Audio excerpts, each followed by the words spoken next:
السلام علیکم ورحمۃ اللہ وبرکاتہ۔ الحمد للہ حمدا طیبا کثیرا للہ الملک الواحد القہار، وتوصیفا تعظیما تقریبا بنعت احمد المختار۔ اما بعد فاعوذ باللہ من الشیطان الرجیم، بسم اللہ الرحمن الرحیم۔ سيعلم الذين ظلموا أي منقلب ينقلبون۔ صدق الله المولانا العظيم وبلغنا رسوله النبي الأمين المتين الكريم۔ بارگاہ رسالت مآب و آل و اصحاب رسالت مآب، مرکزی عقیدت ختمی مرتبت مصطفیٰ جان رحمت، شمع بزم ہدایت نوشئی بزم جنت، شہر یاری ارم تاجداری حرم نو بہاری شفاعت، گل باغ رسالت ختم دور نبوت جناب احمدی مجتبیٰ محمد مصطفیٰ صلی اللہ علیہ وسلم میں درود پاک کا نذرانہ پیش کریں۔ پڑھیں اللہم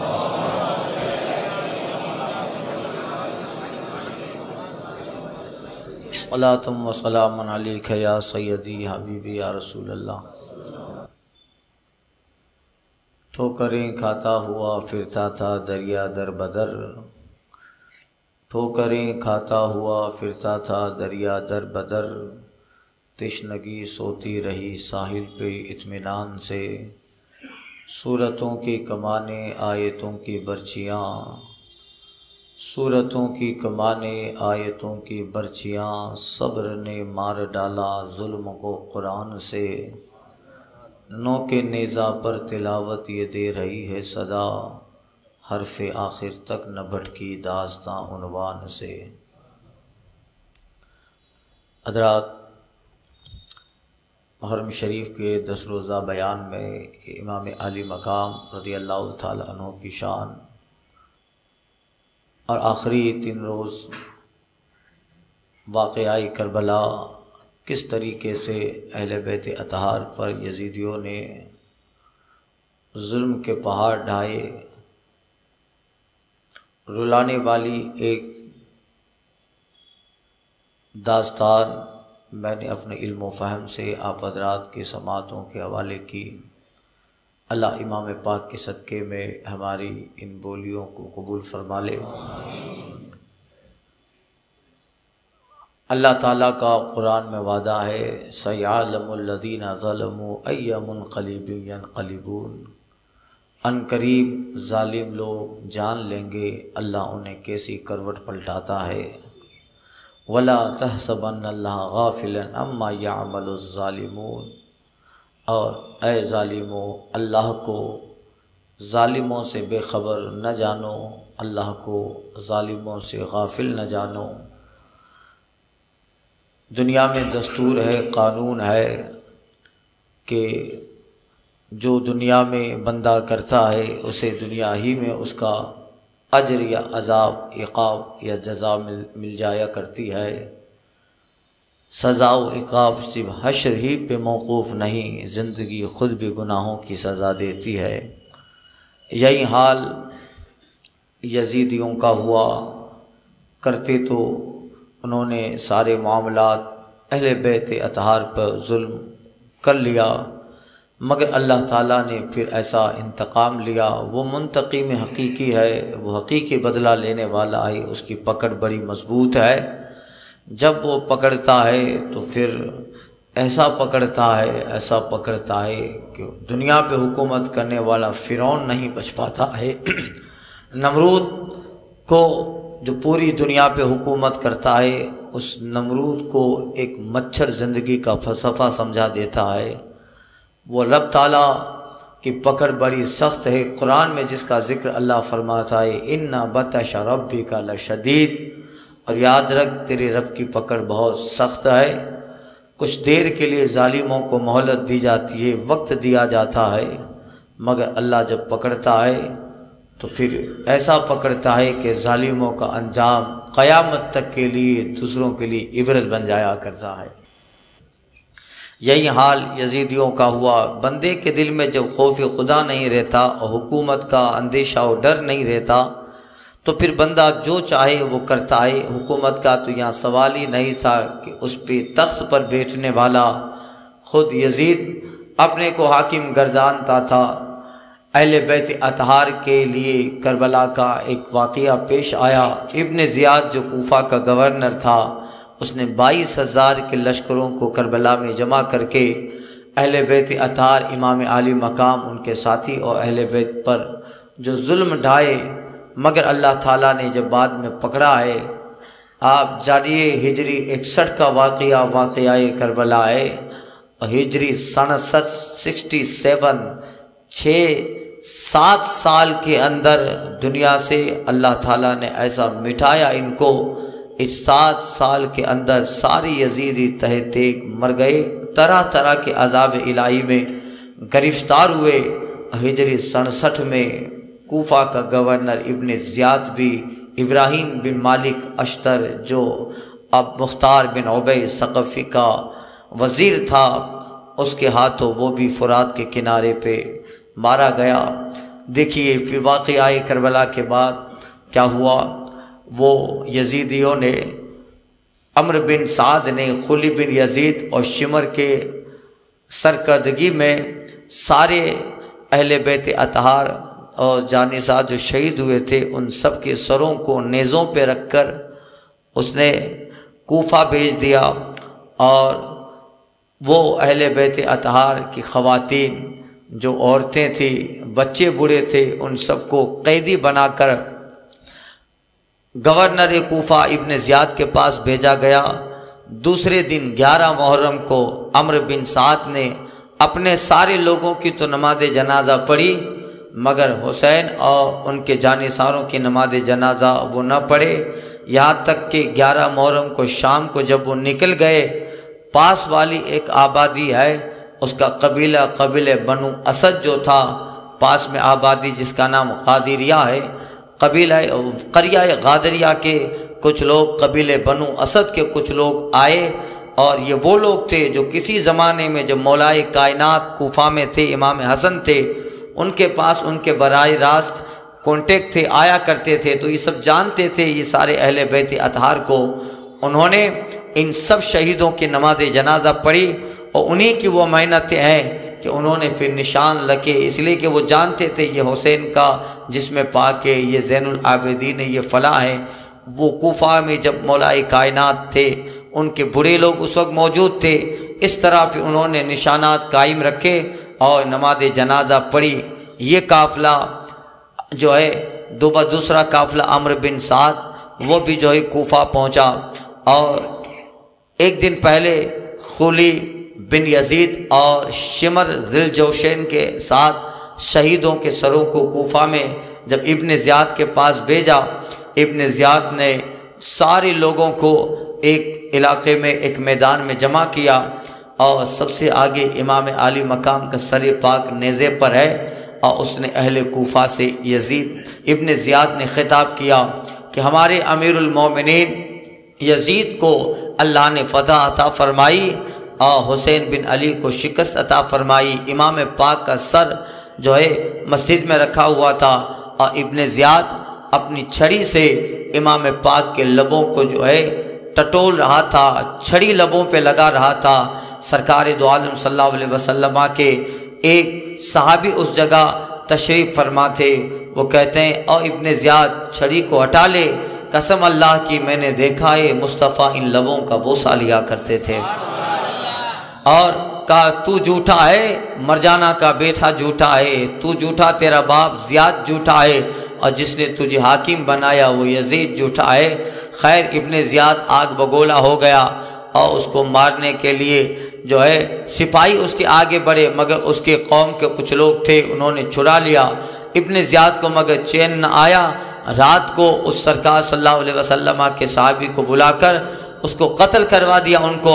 اس طرح ایک اور جانثار کا ساحل کے کنارے پہ اضافہ ہو گیا۔ اس طرح کچھ وقت تک یہ قافلہ یہاں پہ رہا۔ پھر جو ہے ابن زیاد نے چند لوگوں کی جو ہے سربراہی میں، جس میں خلی بن یزید بھی تھا، ان کی سربراہی میں یہ سارے شہیدوں کے سروں کو نیزوں پہ بلند کر کے ایک جماعت بنائی، اور جماعت کے ساتھ اس کا سربراہ خلی بن یزید تھا، اور دمشق جو شام اور سیریا کا کیپٹل اور پایہ تخت ہے، جہاں پہ یزید تھا، اس کے پاس ان سارے شہیدوں کے سر کو گفٹ کے طور پہ بھیج رہا ہے، تحفے کے طور پہ بھیج رہا ہے۔ یہ جماعت کوفہ سے نکلی، ان کے ہاتھ میں نیزے ہیں، ان نیزوں پہ سارے جوان اور شہیدوں کے سر ہیں۔ ابن زیاد نے کہا تھا کہ آبادی سے گزرو تو نیزوں کو بلند کرتے گزرنا، تاکہ لوگوں میں ڈر بیٹھ جائے کہ جب یزید کے خلاف حسین بن علی نے بغاوت کی تو ہم نے اس کو نہ چھوڑا، تو پھر تم کو کیا چھوڑیں گے، تاکہ لوگوں میں یزید کا ایک ڈر بیٹھ جائے۔ وہ اشقیاء بدبختوں کی جماعت کوفہ سے روانہ ہو کر کئی ایک پڑاؤ آتے ہیں، کئی ایک مقامات آتے ہیں۔ تاریخ میں آتا ہے کہ امام پاک کے سر کوفہ سے لے کر جس طرح مدینہ پہنچتے ہیں، ان پورے راستوں میں کئی ایک امام پاک کی کرامتوں کا صدور ہوتا ہے، مگر ہمارے علماء نے جو بیان فرمایا، میں مختصر الفاظ میں وہ عرض کر رہا ہوں۔ یہ جماعت جب ایک دو منزل پار کر کے جب شام کا وقت ہو جاتا ہے، ایک گرجا گھر تھا، اس گرجا گھر پہ پاس پہنچتی ہے، ارادہ تھا کہ آج رات یہیں پہ قیام کر لیتے ہیں اور صبح یہاں سے نکلیں گے۔ جب گرجا گھر کے پاس قیام کرنے کے لیے وہ شام کے وقت سارے یزیدی ان شہیدوں کے سروں کو لے کر جاتے ہیں، دیکھا کہ گرجا گھر کی جو مین دیوار ہے اس پہ ایک شعر لکھا ہوا تھا، امتن قتلت حسینہ شفاعت جدہ یوم الحسابی، کہ وہ لوگ، وہ جماعت جس نے حسین بن علی کو قتل کیا، کہ قیامت کے دن ان کے نانا سے شفاعت کی امید رکھتے ہیں۔ ظالموں نے جب دیکھا تو تعجب تو بہت ہوا کہ یہ ہمارے آنے سے پہلے شعر کس نے لکھ دیا۔ ایک روایت میں آتا ہے کہ انہوں نے گرجا گھر کے پادری کو کہا کہ بتاؤ یہ شعر کیسے لکھا۔ روایت میں آتا ہے کہ جب یہ ظالموں کی جماعت گرجا گھر کے پاس پہنچتی ہے، اچانک آسمان سے قلم آتا ہے، نمودار ہوتا ہے، اور ان ظالموں کے گرجا گھر پہ پہنچنے سے پہلے ہی اس قلم نے یہ شعر لکھ دیا، امتن قتلت حسینہ شفاعت جدہ یوم الحسابی۔ اور ایک روایت میں آتا ہے کہ جب انہوں نے پادری سے پوچھا تو پادری کہتا ہے مجھے تو معلوم نہیں ہے یہ شعر کس نے لکھا، مگر ہاں ایسا میں نے اپنے لوگوں، اپنے بزرگ، اپنے پروجوں سے سنا ہے کہ تمہارے نبی کے اس دنیا میں آنے سے 500 سال پہلے حاتیف اور غیبی چیزوں نے ان اشعار کو دیوار پہ لکھ دیا ہے۔ 500 سال پہلے رسول اللہ کی اس دنیا میں آنے سے پہلے یہ شعر لکھ دیا گیا تھا۔ یعنی حسین کا یہ واقعہ کربلا کا اتفاقی نہیں ہے، یعنی پہلے ہی ہونے والا ہے، یہ سارے امر ہے۔ کوئی یہ نہ کہے کہ ایسا اچانک ہو گیا، حسین کو معلوم نہ تھا، لوگوں کو معلوم نہ تھا، ایسے واقعات ہو گئے، نہیں، تقدیر الہی میں اور لوگوں کو اور سرکار کو اور اہل بیت اطہار و فاطمہ اور علی کو اور ان سب کو معلوم تھا کہ یہ واقعہ کربلا ہونے والا ہے۔ اب ان لوگوں نے جب پادری سے ملاقات کی، پادری نے کہا کون ہے، کہا ساری ڈیٹیل سنائی، کہ یہ نبی صلی اللہ علیہ وسلم کے نواسے ہیں، کربلا میں مارکا ہوا اور یزید تخت پر بیٹھا ہے، ساری ڈیٹیل ان یزیدیوں نے دی۔ پادری کہتا ہے اوف ہے تم پر، تم جن کا کلمہ پڑھتے ہو، انہی کے نبی کے اسی نبی کے نواسے کو تم نے شہید کیا۔ بہت پادری بولنے لگا کہ یہ مت کر اور یہ بات چھوڑ، بتا ایک رات ہم تمہارے گرجا گھر میں ٹھہرنا چاہتے ہیں، بتاؤ ٹھہرنے دو گو کہ نہیں۔ پادری سوچتا ہے چلو اس بہانے اس سر کی خدمت کا موقع مجھے مل جائے گا۔ وہ جماعت اپنے سارے کام سے فارغ ہوئی۔ رات کو پادری ان ظالموں کے پاس آ کے کہتا ہے میں تمہیں 10,000 درہم دیتا ہوں، ایک رات کے لیے یہ سر مجھے دے دو، صبح تم لے لینا۔ وہ دولت کے کتے، دنیا کے کتے تھے، 10,000 درہم کا نام سنا، کہا ٹھیک ہے ایک رات کے لیے سر تم رکھو۔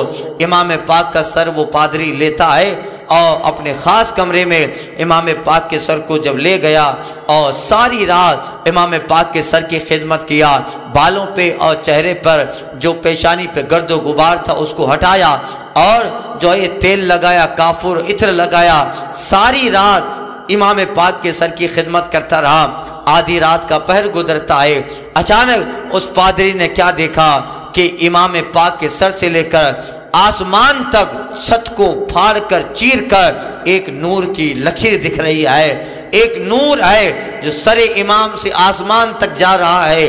جب پادری نے یہ دیکھا تو اللہ تعالیٰ نے گویا اللہ تعالیٰ کی مشیت میں تھا کہ اس نے میرے نبی کے نواسے کی سر کی عزت و تعظیم کی ہے، اللہ نے اس تعظیم کے بدلے ایمان اسے عطا فرما دیا۔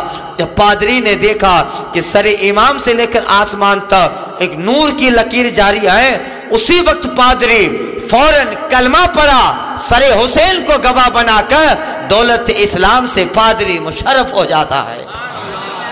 اللہ اللہ، اللہ نے اسے ایمان کی دولت عطا فرمائی۔ صبح جب جانے کا وقت ہوا، بڑی عزت سے اس نے سر امام اٹھایا اور روتے ہوئے ان ظالموں کے حوالے کیا۔ ان ظالموں نے پھر امام کے سر کو نیزے پہ رکھا اور پادری سے کہا کہ وعدہ کیا تھا 10,000 درہم کا۔ پادری چاندی کے سکے 10,000 لایا، دے دیا۔ آگے منزل بڑھنے لگے تو دیکھا چلو اب ہم اپنے اندر ان 10,000 درہموں کو بانٹتے ہیں۔ جب درہموں کی تھیلی کھولی تو اس میں درہم نہ تھے، پتھر اور ٹھکڑیاں تھی، جس کی ایک طرف لکھا ہوا تھا وَلَا تَحْسَبَنَّ اللَّهَ غَافِلًا عَمَّا يَعْمَلُ الظَّالِمُونَ، اللہ کو ظالموں سے غافل مت جانو۔ اور اس ٹھکری کے دوسری طرف لکھا ہوا تھا سَيَعْلَمُ الَّذِينَ ظَلَمُوا أَيَّ مُنْقَلِبٍ يَنْقَلِبُونَ، ان قریب ظالم جان لیں گے اللہ کیسی کروٹ انہیں پلٹا کھاتا ہے، کیسی کروٹ انہیں پلٹاتا ہے۔ جب دیکھا تو ڈر کے مارے اس کو پھینک دیا۔ اب دل میں خوف تو تھا، اب انجام بہت خطرناک ہونے والا ہے، اب انجام بڑا خطرناک ہونے والا ہے۔ خیر یہ قافلہ دمشق میں جب پہنچتا ہے، دمشق میں پہنچنے سے پہلے یزید کو ایک یزیدی جا کر خبر دیتا ہے۔ یزید نے سارے دمشق کو سنوارنے کا حکم دیا، ڈھول تاشے ڈھول باجے یہ بجانے کا حکم دیا کہ آج شادیانے بجائے جائے۔ جس نے طف اور جس نے نینوا کی زمین پر ہماری خلاف بغاوت کا علم کھڑا کیا تھا، اس کا حشر کیسا ہوا، لوگوں کو پتہ چلے ہم سے ٹکرانے کا انجام کیا ہوتا ہے، ہمیں فتح ملی ہے، اس کے جشن منایا جائے۔ یزید نے سارے دمشق کو سنوارا ہے، ڈھول والے ایک طرف ڈھول بجاتے ہیں، تاشے والے ایک طرف تاشے بجاتے ہیں، خوشی کا ماحول ہے۔ ایک آدمی بابو سعا جو مین گیٹ تھا اس میں داخل ہو کر سب سے پہلے یزید کو آ کے خبر دیتا ہے۔ اب یزید بڑا پولیٹیکل آدمی تھا، سیاسی آدمی تھا، وہ سمجھتا ہے کہ یہ واقعے کے بعد میری بدنامی تو زوردار ہونے والی ہے، اس لیے اس کے دربار میں کچھ تابعین پہ بیٹھے تھے، کچھ جو نیک لوگ بھی اس کے دربار میں بیٹھے تھے۔ سب سے پہلے جس نے یزید کو آ کے خبر دی، ایک دوسرا آدمی آیا، اس نے خبر دی جس کا نام محدر بن ثعلبہ عائدی تھا۔ اس نے آ کر خبر دی اور آ کر یزید کے دربار میں آ کر کہتا ہے کہ یزید آپ کے دربار میں ایک ملامت زدہ انسان حسین بن علی کا سر لایا گیا ہے، معاذ اللہ۔ یزید اپنا بچاؤ کرنے کے لیے کہتا ہے سب سے بڑا ملامت زدہ انسان وہ ہے جس کو محذر کی ماں نے جنا ہے، یعنی محذر بن ثعلبہ تو ہی سب سے بڑا ملامت زدہ انسان ہے۔ خیر امام پاک کے سر کو جب دربار میں رکھا گیا، اب اپنا بچاؤ کرنے کے لیے، دفاع کرنے کے لیے کہ لوگ کیا کہیں گے، دنیا تو قیامت تک مجھ پہ لعنت کرے گی۔ کچھ نیک لوگ بھی یزید کے دربار میں کھڑے تھے، کچھ تابعی بھی تھے، کچھ صحابی بھی تھے۔ اب ان کو دکھانے کے لیے کہ میں اس میں راضی نہیں ہوں، وہ کہتا ہے امام پاک کے سر کو سامنے مخاطب کر کے کہتا اے حسین بن علی، اگر تمہارا معاملہ میرے ساتھ ہوتا تو میں کبھی تمہیں قتل نہ کرتا، مگر یہ صرف یہ میٹھی میٹھی باتیں اپنے بچاؤ کے لیے کر رہا تھا۔ اگر واقعی میں قتل حسین سے اسے سخت غصہ اور نفرت ہوتی تو پھر ابن زیاد کو وہ مارتا، خلی کو مارتا، سنان کو مارتا، مگر سب کو انعام دیا گیا۔ یہ اس بات کی دلیل ہے کہ یہ اپنے بچاؤ کے لیے جملہ بولتا ہے، کلمہ بول رہا ہے۔ اور پھر امام پاک کے سر کو سامنے رکھا اور سامنے رکھ کر کہتا ہے حسین تمہاری اور ہماری مثال ایسی ہے جیسے عرب کے شاعر عرب کا شاعر حسین بن حمام نے کہا تھا کہ ہماری قوم نے تو انصاف کرنے سے انکار کر دیا مگر ان تلواروں نے انصاف کر ڈالا جن سے خون ٹپکتا ہے، اور وہ چھڑی لے کر امام پاک کے لبوں کو لگاتا تھا۔ وہاں بھی رسول پاک کے ایک صحابی جو ہے غالباً حضرت عبداللہ بن عفیف ازدی تھے، وہ صحابی جو ہے وہاں تشریف فرما تھے۔ انہوں نے کہا یزید ہٹا لے اپنی چھڑی کو، قسم رب کعبہ کی میں نے ان لبوں کو دیکھا یہ مصطفیٰ بوسہ دے رہے ہیں، ان پیشانی کو مصطفیٰ جان رحمت چومتے تھے۔ یہ مصطفیٰ جان رحمت کا وہ عظیم شہزادہ، وہ عظیم مصطفیٰ جان رحمت کا جو ہے نائب و نواسہ ہے، جن کو مصطفیٰ سونگا بھی کرتے تھے، جنہیں مصطفیٰ چوما بھی کرتے تھے۔ خیر اس طرح جو معاملہ ہوا، پھر پورا قافلہ یزید کے دربار میں پہنچنے والا ہی ہے، اور اس وقت رسول پاک کے ایک صحابی حضرت سہل تجارت کے لیے وہاں پہ تشریف لائے ہوئے تھے۔ جب دیکھا کہ دمشق کا حال الگ ہے، لوگ ڈھول تاشے و تازیانے بجا رہے ہیں، تاشے بجا رہے ہیں، کیا ہوا پتہ چلا کہ ایسا معاملہ ہوا ہے، اور ابن زیاد کا لشکر جو ہے یزید کے پاس حسین بن علی اور ان کے سوار ان کے جانشینوں کا سر تحفے میں لا رہا ہے۔ اللہ جب دیکھا کہ یہ قافلے کے ساتھ دو وہ خواتین وہ لوگ بھی ہیں جو کربلا کے میدان میں امام کے ساتھ تھے، سرکار کے صحابی حضرت سہل قافلے کے آخر میں چلے گئے جہاں پر اونٹ اور گھوڑے کے ننگی پیٹھوں پر رسول اللہ کے شہزادیاں اور مصطفیٰ جان رحمت کے شہزادیاں اور حضور کی بیٹیوں فاطمہ کی شہزادیوں کو بٹھایا گیا تھا۔ حضرت سہل صحابی رسول ہے، آخر میں گئے تو ایک چھوٹی سی بچی تھی، کہا میں رو رہے تھے حضرت سہل، چھوٹی سی بچی کہتی ہے سب تو خوشی مناتے ہیں، تم کیوں روتے ہو؟ وہ کہتے ہیں کہ میں رسول اللہ کا صحابی ہوں۔ بتائیے تم کون ہو؟ وہ کہتی ہے کہ جو آگے سر نظر آ رہا ہے نا حسین بن علی وہ میرے ابا جان ہے، میں انہی کے شہزادی سکینہ بنت حسین ہوں۔ وہ حضرت رسول پاک کے صحابی حضرت سہل کہتے ہیں بیٹا بتاؤ میرے لائق کوئی خدمت ہو تو کچھ بتاؤ، میں تمہاری کیا مدد کر سکتا ہوں؟ حضرت سکینہ کہتی ہیں دیکھو ابا جان کا سر بالکل بیچ میں ان لوگوں نے رکھا ہے، تو لوگ اس سر کو زیادہ دیکھ رہے ہیں، اور اس جگہ لوگوں کی بھیڑ زیادہ ہے تو لوگ ہماری طرف بھی نظر کر رہے ہیں، لوگوں کے ہجوم میں ہماری سواری سے بھی لوگوں کا جسم ٹکراتا ہے، ہم اہل بیت نبوت کی شہزادیاں ہیں، ہم نہیں چاہتے ہیں کہ کوئی ہم سے ٹکرائے یا کسی کی نظر ہماری طرف ہو، یہ لوگوں کا ہجوم آگے بڑھ جائے، اس لیے کسی بھی طریقے سے ابا جان کے سر کو سب سے آگے کراؤ۔ حضرت سہل 400 درہم دے کر جس کے ہاتھ میں جس کے نیزے پر امام پاک کا سر پاک تھا اس کو لالچ 400 درہم دے کر، دنیا کے کتے تو تھے، دنیا پس تو تھے، کہ تجھے 400 درہم دیتا ہوں اس سر کو تھوڑا آگے لے جا۔ 400 درہم دے کر امام پاک کے سر کو آگے لے گیا، جس سے سارا مجمع اس طرف آیا اور یہاں بھیڑ کم ہوئی جہاں اہل بیت نبوت کی شہزادیاں تھے۔ بتاؤ یہ ہے ان کے پردے کا اہتمام، یہ ہے ان کی عفت اور عصمت داری کا اہتمام، یہ ہے اس وقت اس حال میں بھی جو انہوں نے پردے اپنے جسم کا خیال کیا ہے، وہ رسول اللہ کے خاندان کی شہزادیاں تھیں، اس وقت بھی انہیں پردے کا خیال آتا ہے۔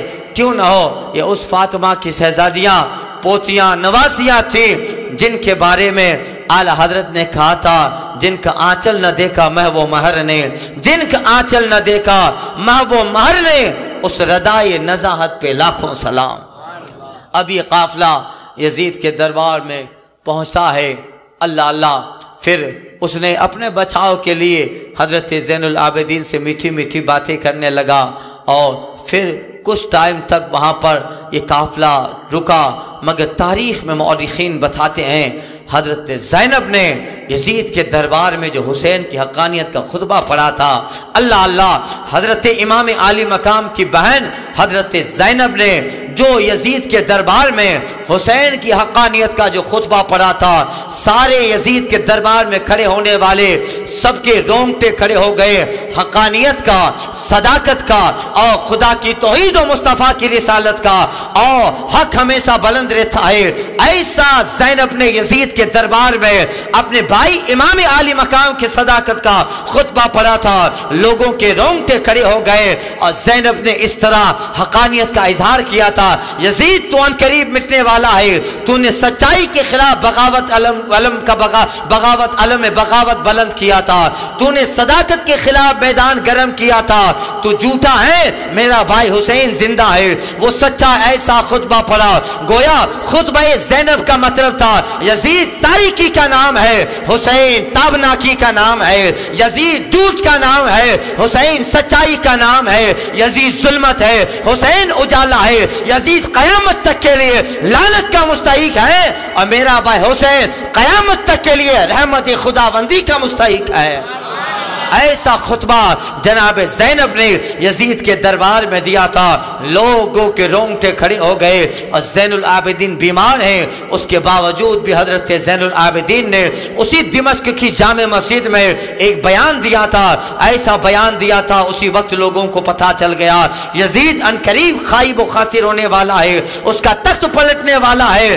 ایسا امام زین العابدین نے دمشق کی مسجد میں خطبہ اور امام عالی مقام کی صداقت پر جو خطاب فرمایا تھا سب کو رلا دیا تھا، اور بتا دیا تھا کہ ظلم کا کبھی بھی ظلم کی ٹہنی آگے پھلتی نہیں ہے، اور امام عالی مقام کے خطبے کا اور جناب زینب کے خطبے کا ایک ہی مطلب تھا جو کسی شاعر نے کہا تھا، صبر کا نام زندگی، ظلم کا نام موت ہے، مٹ گئے تم یزیدیو، زندہ میرا امام ہے۔ اس طرح جو ہے پھر یہ قافلہ یزید نے جو ہے وہ نعمان بن بشیر جو کوفہ کے گورنر تھے، ان کے بعد ابن زیاد آیا، اور نعمان بن بشیر رضی اللہ تعالیٰ عنہ محب اہل بیت تھے، ان کی سرکردگی میں یہ قافلہ یزید نے جو ہے مدینہ پاک میں روانہ کیا۔ اب یہ قافلہ جب مدینہ پاک پہنچتا ہے، ابھی تک تو حضرت زین العابدین صبر کی تصویر بنے تھے، اللہ مدینہ قافلہ پہنچا ہے۔ مدینہ پاک میں پہنچنے سے پہلے اہل مدینہ کو اطلاع مل گئی۔ میں نے عرض کیا تھا کچھ دنوں پہلے ہی ام سلمہ کو رسول اللہ نے مٹی دی تھی، اور کہا تھا ام سلمہ یہ جبریل مٹی لے کے آئے ہیں، ایک دور آئے گا کہ میری امت کے کچھ بدبخت لوگ میرے اس نواز حسین کو قتل شہید کر دیں گے، تب دیکھنا اس مٹی کا رنگ سفیدی سے سرخی میں تبدیل ہو جائے گا۔ ام سلمہ کو مصطفیٰ نے وہ مٹی دی تھی، محرم کی 10 تاریخ تھی، شام کا وقت تھا، ہجری 61 تھی۔ اچانک ام سلمہ کو یاد آیا، اور مٹی جب دیکھتی ہے تو مٹی کا رنگ سفیدی سے سرخ ہو گیا تھا۔ ام سلمہ سمجھ گئی مصطفیٰ نے بتایا تھا جب اس مٹی کا رنگ لال کلر میں تبدیل ہو جائے سمجھ لینا کچھ بدبختوں نے حسین بن علی کو میدان میں شہید کر دیا ہے، یہ بھی خبر مل گئی۔ اور حالات ایسے تھے کہ جس وقت امام عالی مقام کی شہادت ہوئی، اس شام کو سارے آسمان کو جب لوگوں نے دیکھا تھا، اللہ دنیا میں ایک اداسی کا ماحول چھا گیا تھا۔ پوری دنیا میں ایسا نہیں کہ صرف کربلا اور کوفہ میں، پوری دنیا میں ایک غم کا ماحول تھا۔ ابھی تک تو مصر میں حسین کی شہادت کی خبر نہ پہنچی، ابھی تک تو خراسان میں حسین کی شہادت کی خبر نہیں پہنچی ہے، ابھی تک تو مدینہ میں حسین کی شہادت کی خبر نہ پہنچی، مگر جس وقت امام عالی مقام ہجری 61 میں 10 محرم کو نینوا کربلا کے میدان میں شہادت کا جام پیتا ہے، اس وقت شام کے وقت ساری دنیا میں ایسا لگتا تھا اندھیرا چھا گیا ہے، لوگوں کے دلوں سے سکون چھین گیا، لوگوں کے دلوں سے اطمینان نکل گیا تھا، ہر آدمی ہر آسائش ہونے کے باوجود بھی غمگین نظر آ رہا تھا، لوگوں کے ذہن و فکر میں ایک غم کا ماتم چھایا ہوا تھا، ایک غم کی فکر لوگوں کی بنی ہوئی تھی، ایسا ماحول۔ اور جب لوگ آسمان کو طرف دیکھتے تھے تو لوگوں نے کہا ہے کہ شہادت حسین سے پہلے یہ جو ہمیشہ کبھی کبھی شام کے وقت آپ نے دیکھا ہوگا آسمان کے کناروں پر سرخی جم جایا کرتی ہے، شفق جم جایا کرتی ہے، جب سورج غروب ہوتا ہے آسمان کا ایک کنارہ بالکل لال کلر میں اور سرخی میں تبدیل ہو جاتا ہے۔ بعض علماء نے لکھا ہے قتل حسین شہادت حسین سے پہلے ایسے نہ تھا، جس وقت ہجری 61 میں امام پاک میدان کربلا میں شہادت کا جام پیتے ہیں، اسی شام کو آسمان کے کنارے سرخ رنگوں میں تبدیل ہو گئے تھے۔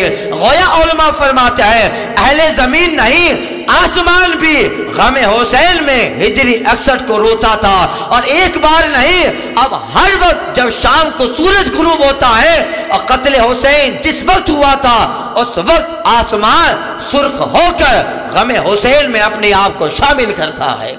اور اس وقت سے آسمان کے کنارے علماء فرماتے ہیں کہ سرخ ہونے لگے، یعنی یہ پوزیشن اس وقت ہوئی تھی۔ خیر یہ قافلہ مدینہ پاک میں پہنچتا ہے، بجائے اس کے کہ یہ قافلہ کئی مہینوں سے مدینہ سے باہر تھا، اب جب آیا ہے مظلوم لوگ، لوٹا ہوا قافلہ جب آیا اپنے گھر نہ گیا، ڈائریکٹ حضرت زین العابدین مصطفیٰ جان رحمت کی بارگاہ میں جاتے ہیں۔ اللہ اللہ، حضور کی بارگاہ میں جیسے ہی پہنچتے ہیں، حضرت شہر بانو ہیں اور اہل بیت اطہار، کچھ بوڑھے حضرات، کچھ بچے ہیں جو بچے تھے میدان کربلا میں، ان سب کی قیادت حضرت زین العابدین گویا کر رہے ہیں۔ ڈائریکٹ یہ قافلہ بغیر کسی سے سلام و کلام کیے مصطفیٰ جان رحمت کی بارگاہ میں پہنچا۔ ابھی تک تو حضرت زین العابدین صبر کا پہاڑ بنے تھے، صبر کو جو تھامے تھے، مگر جب اب مصطفیٰ کی بارگاہ میں جناب زین العابدین آئے ہیں، صبر کا پیمانہ لبریز ہو گیا ہے۔ ڈائریکٹ مصطفیٰ کی قبر انور سے حضرت زین العابدین اہل بیت اطہار چمٹ جاتے ہیں اور کہتے ہیں یا رسول اللہ، دیکھیے آپ کی امت کے لوگوں نے آپ کے گھر والوں کے ساتھ کیسے ظلم کیا۔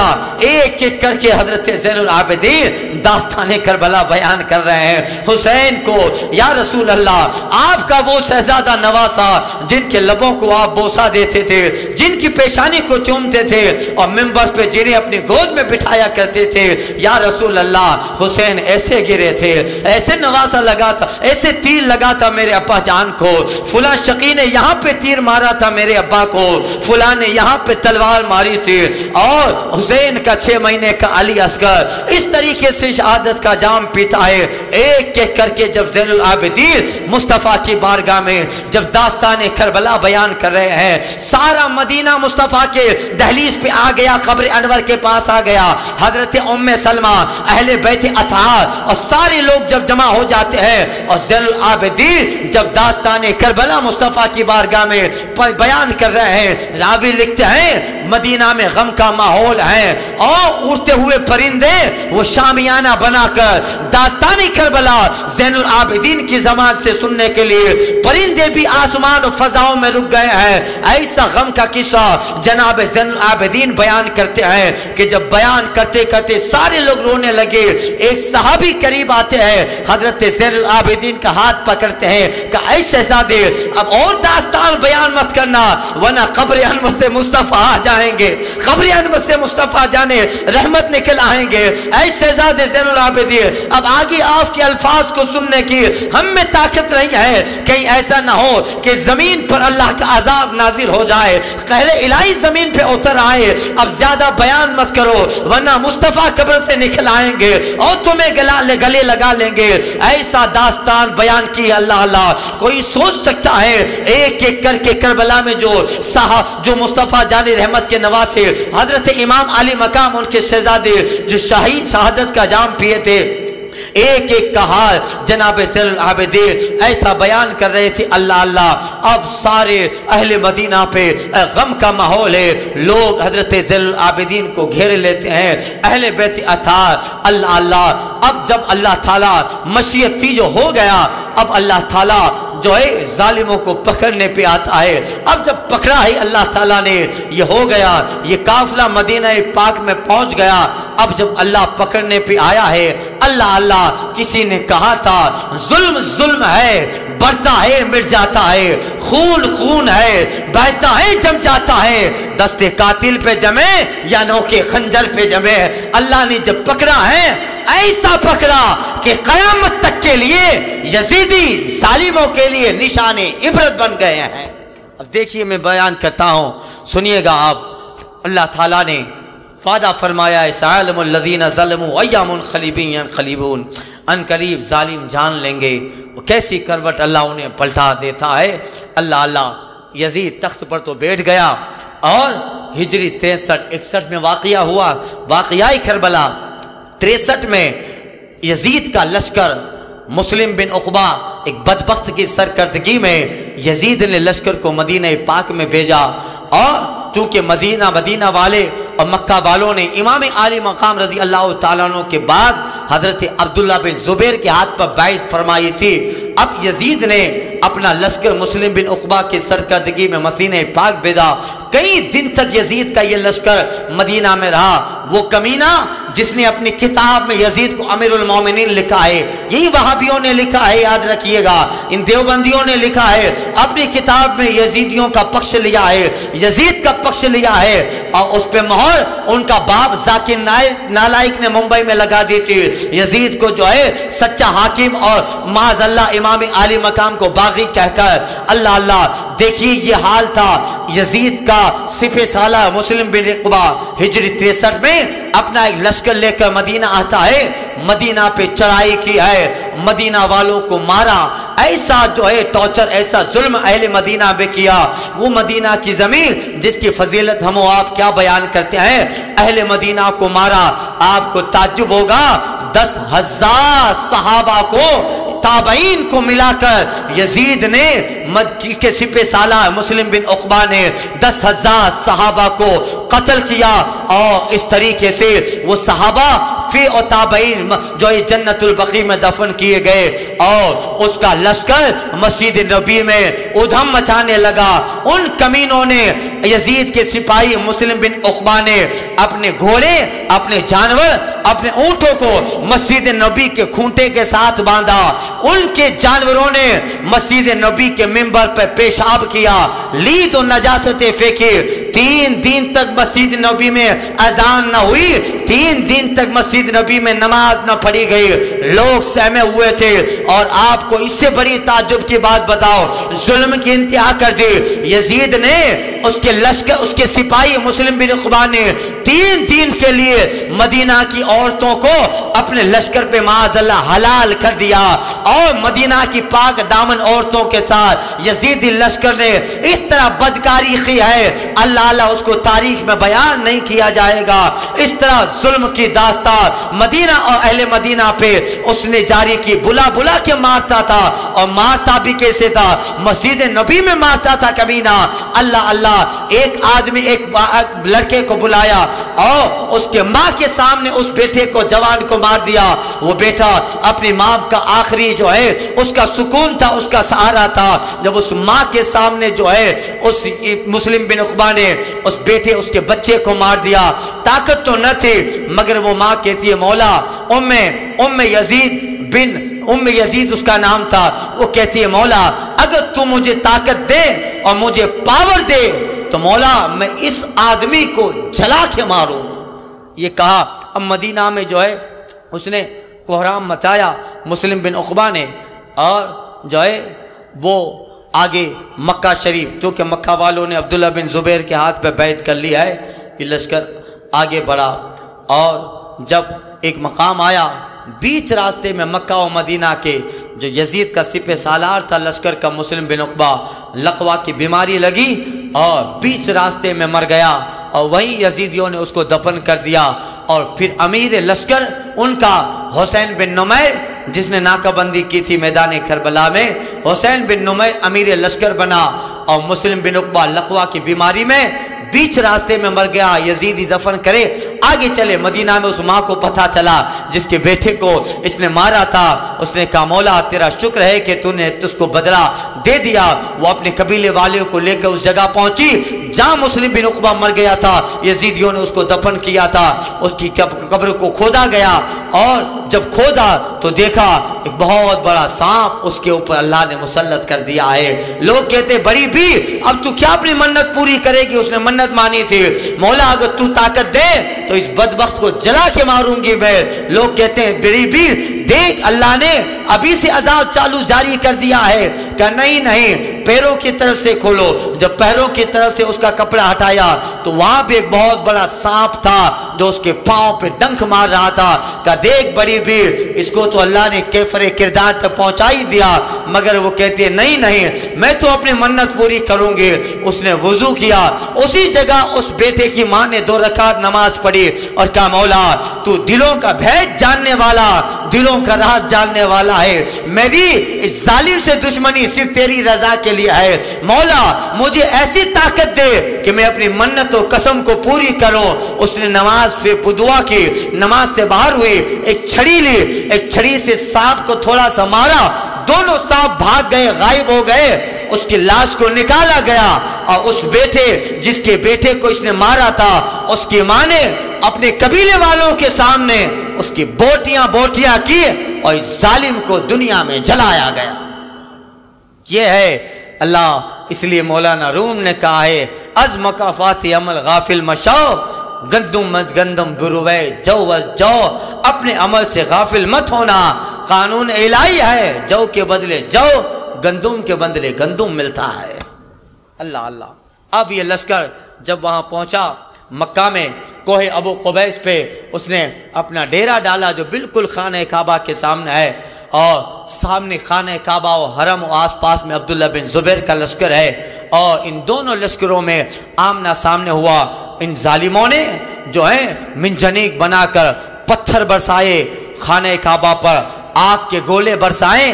1 مہینہ 40 دن یا 2 مہینہ تک تقریباً جنگ کا سلسلہ جاری رہا اور ان ظالم سامنے جو کوہ ابو قبیس ہے وہاں پہ کھڑے رہ کے آگ کے گولے حرم میں صحن میں اس طرح بکھرے تھے. صحن جل گیا تھا اور اتنے بڑے بڑے پتھر منجنیق میں ڈال کر انہوں نے حملہ کیا تھا کہ خانہ کعبہ کی ساری دیواریں کمزور ہو گئیں اور انہوں نے آگ کے گولے برسائے تھے. خانہ کعبہ کا غلاف جل گیا تھا اور خانہ کعبہ میں وہ انبیاء کے تک تبرکات پڑے تھے وہ سارے تبرکات میں اکثر جل گئے. وہ سینگ پڑے تھے وہ دمبا کے جو حضرت ابراہیم علیہ السلام جب اسماعیل علیہ السلام کی قربانی کی تھی اور ان کی جگہ پر جناب جبریل نے وہ جنتی دمبا رکھ دیا تھا. اس دمبا کے سینگ اس دمبا کے خانہ کعبہ میں برکت کے طور پہ پڑے رکھے تھے.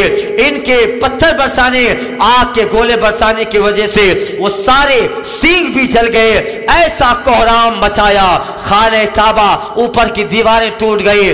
چاروں طرف سے ایک طرف سے خانہ کعبہ کی دیواریں کمزور ہو گئی. غلاف جل گیا. مقام ابراہیم کو نقصان پہنچا تھا. صحن میں آگ لگی تھی. یعنی ایسا ظالموں نے جو ہے حرم میں اور اس زمین میں جو اللہ کا گھر جہاں پہ آباد ہے وہ اللہ کا پہلا گھر جس کا خطبہ قرآن پڑھ رہا ہے ان اول بیت وضع للناس للذی ببکۃ مبارکا وہدی للناس. وہ زمین پر اللہ کا پہلا گھر جو لوگوں کی ہدایت کے لیے بنایا گیا وہ مکہ میں خانہ کعبہ خانہ خدا ہے. ایسا تحس نحس انہوں نے کیا یہاں تک کہ یہ جنگ جاری تھی. ہجری 64 میں شام کے علاقہ ہومس میں 15 ربیع الاول کو 3 سال 7 مہینہ حکومت کر کے لقوا کی بیماری میں یزید بھی واصل جہنم ہوا. یہ جنگ جاری ہے. خبر ملی عبداللہ بن زبیر کہتے او کمینو شامیو تمہارا باپ تو مر گیا شام میں اب کس کے لیے لڑ رہے ہو. حسین بن نمیر سوچتا ہے شاید یہ ہم کو دھوکہ دینے کے لیے کہہ رہا ہے. مگر 2 دن کے بعد جو ہے ابن قیس نخعی کر کے ایک آدمی آیا. اس نے خبر دی کہ ہاں صحیح ہے یزید 15 ربیع الاول کو اور ہجری 64 میں جو ہے ہجری 64 میں 39 سال کی عمر میں مر گیا. جب یہ خبر ملی تو سارے لشکر کے حوصلے پست ہو گئے. وہ عبداللہ بن زبیر کے لشکر کے حوصلے بلند ہو گئے. ایسا وار کیا کہ اکثر یزیدی مارے گئے بھاگ گئے. اس طرح اللہ تعالیٰ نے پھر ایک بار مکہ کی زمین کو ظالموں سے محفوظ کر لیا. اب عراق اور شام اور خراسان اور حجاز والوں نے عبداللہ بن زبیر کے ہاتھ میں بیعت کر لی. ان کے ہاتھ پہ بیعت کی اور یزید ایسے مرا. اللہ اللہ. عرب کا ایک شاعر ابو عمرہ عرب کے ایک شاعر ابو عروہ نے کہا تھا اے ابو بنو امیہ تمہارا یزید شامی اس حال میں مرا اس کو موت نے اس وقت آ کے دبوچا ہے جب وہ تکیے پہ ہاتھ لگائے ٹیک لگائے پڑا ہے اور اس کے پاس میں شراب کا مشکیزہ سر بما لبا لب ہے. ایک ہاتھ میں شراب کا گلاس ہے اور سامنے ناچنے والی ناچتی ہے جو کبھی بیٹھتی ہے کبھی کھڑی ہوتی ہے. اسی وقت آ کر اجل کے فرشتے نے تمہارے حاکم کو ایسے وقت میں موت دیا ہے کہ اس کی موت لقوا سے ہوئی اور قیامت تک کے لیے اللہ نے عبرت کا نشان بنا دیا. بتائیے ہجری 61 کا واقعہ تھا واقعہ کربلا. ہجری 64 میں ربیع الاول میں یزید مر گیا. 3 سال 7 مہینہ ہی حکومت کر پایا. 39 سال جوانی کے عالم میں دنیا سے گیا. کیا حکومت کر گیا, کیا دنیا میں انعام کمایا, اور اس طریقے سے خائب و خاسر ہوا.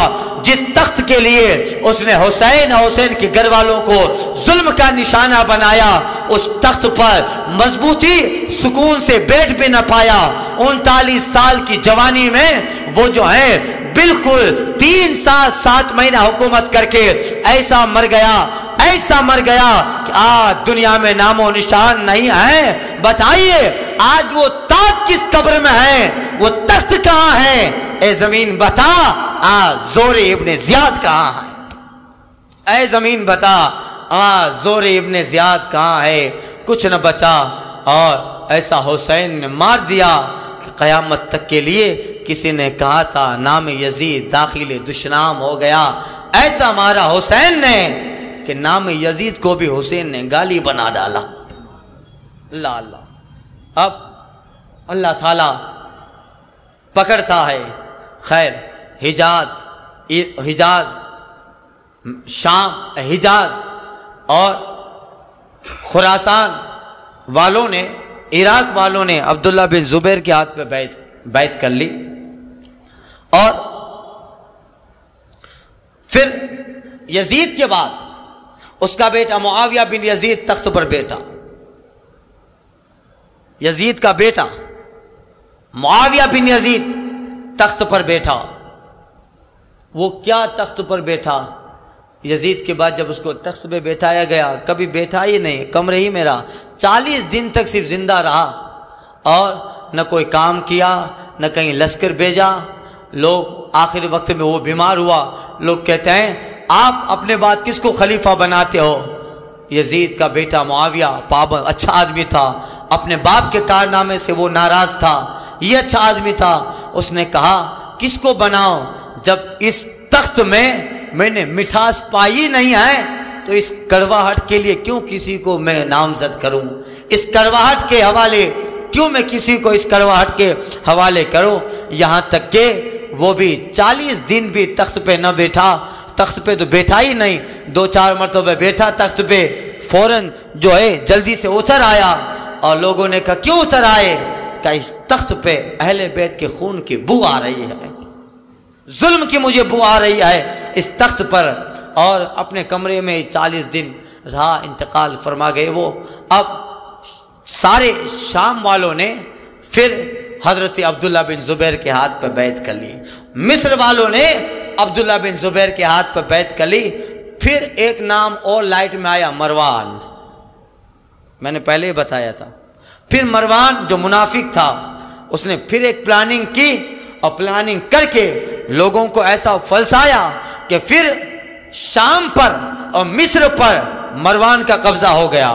اور وہ کافی وقت تک جو ہے اپنا جو ہے عبداللہ بن زبیر کے خلاف سازشیں کرتا تھا. اور مصر اور شام والوں کو اس نے ظلم کی بنیاد پر اپنا جو ہے فیور میں کیا, ان پہ تلوار رکھی اور ان سب سے بیعت لی, اپنے خود کی بیعت لی مروان نے. یہاں تک کہ جب وہ مر گیا تو مروان نے اپنے بیٹے عبد الملک بن مروان کو چھوڑا. پھر سارے شام والوں نے, مصر والوں نے عبد الملک بن مروان کے ہاتھ پر بیعت کی. یہ کون عبد الملک بن مروان ہے جس کے بارے میں فاروق اعظم کے بیٹے عبداللہ بن عمر کہا کرتے تھے کہ لوگ اپنا بیٹا پیدا کرتے ہیں, مروان نے باپ پیدا کیا ہے, مروان نے اپنا باپ پیدا کیا ہے. ایسا آدمی بہت متقی آدمی تھا, پرہیزگار آدمی تھا, مگر جب خلیفہ بنا تو پھر ایسا بدلا کہ اکثر وہ بیٹھنے کے لیے صحابیہ تھی, ایک حضرت ابو دردہ کی اہلیہ حضرت ام دردہ, اس کے پاس اکثر جایا کرتا تھا اور کبھی کبھی ان کے ساتھ بیٹھتا تھا, باتیں ہوتی, تعلقات تھے. تو حضرت ام دردہ ان سے کہتی ہیں جب وہ خلیفہ بنا تھا, مروان کے بعد اس کا بیٹا عبد الملک بن مروان جب خلیفہ بنا, ام دردہ نے کہا تھا او ملک میں نے تو سنا ہے کہ تم عبادت گزار ہونے کے ساتھ ساتھ ابھی شراب خور بھی بن گئے ہو. اس نے کہا تھا ہاں شراب خور نہیں, اب تو خونخوار بھی بن گیا ہوں. تخت چیز ایسی ہے بھائی, تخت چیز ایسی ہے بڑے بڑوں کا ایمان ختم کر دیتی ہے۔ بڑے بڑے لوگ اس کے چکر میں خدائی کا دعویٰ کر بیٹھے۔ تخت ہی کا نشہ تو فرعون کا تھا، تخت ہی کا نشہ تو نمرود کو تھا، تخت ہی کا نشہ تو ان ظالموں کو تھا۔ یہ تخت بڑے بڑوں کی عقلیں خراب کر دیتا ہے۔ اسے تخت پر بیٹھنے سے پہلے 10 بار سوچنا چاہیے، کہیں ایمان نہ خراب کر دے۔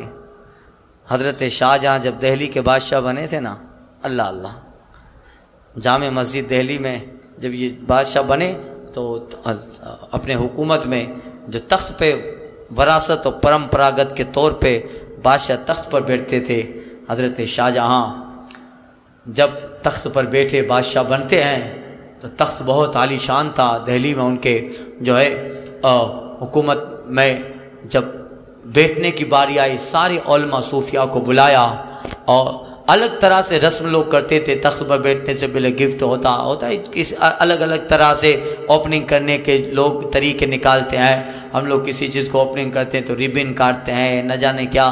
تو اس طرح جب تخت پر بیٹھنے کا بھی الگ الگ طریقہ ہوتا تھا، مگر پہلے والوں نے جو طریقہ اختیار کیا تھا اس کے خلاف حضرت شاہجہاں نے طریقہ اختیار کیا۔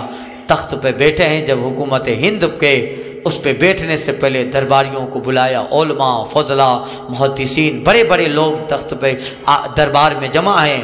حضرت شاہجہاں رحمۃ اللہ تعالی علیہ 2 رکعت نماز نفل تخت کے قریب پڑھتے ہیں۔ لوگ کہتے ہیں حضور یہ طریقہ آپ نے کیسے اختیار کیا؟ اس پہ 2 رکعت نماز پڑھنے کا فلسفہ سمجھ میں نہ آیا۔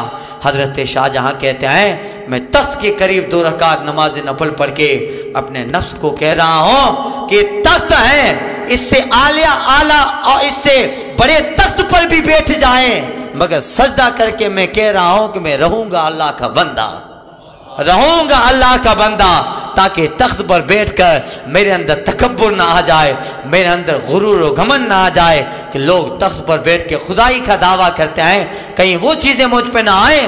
میں 2 رکعت نماز نفل پڑھ کے یہ باور کرانا چاہتا ہوں کہ میں یہ نہیں دنیا کے اعلیٰ سے اعلیٰ تخت پر بیٹھ جاؤں، مگر پھر بھی میں اللہ کا بندہ ہوں، اور میں ہمیشہ جب جہاں بیٹھوں گا خلوص و للہیت اللہ کی رضا کے لیے بیٹھوں گا۔ تو یہ تخت ورنہ بڑے بڑوں کو فنا کر دیا ہے، اس لیے خیر وہ واقعی بات یاد آئی تو میں نے بتا دی۔ اب وہ تخت کا نشہ ایسا ہوا کرتا ہے، عبد الملک بن مروان، یہاں تک کہ پھر اچانک ایک پھر پلٹا ہوا۔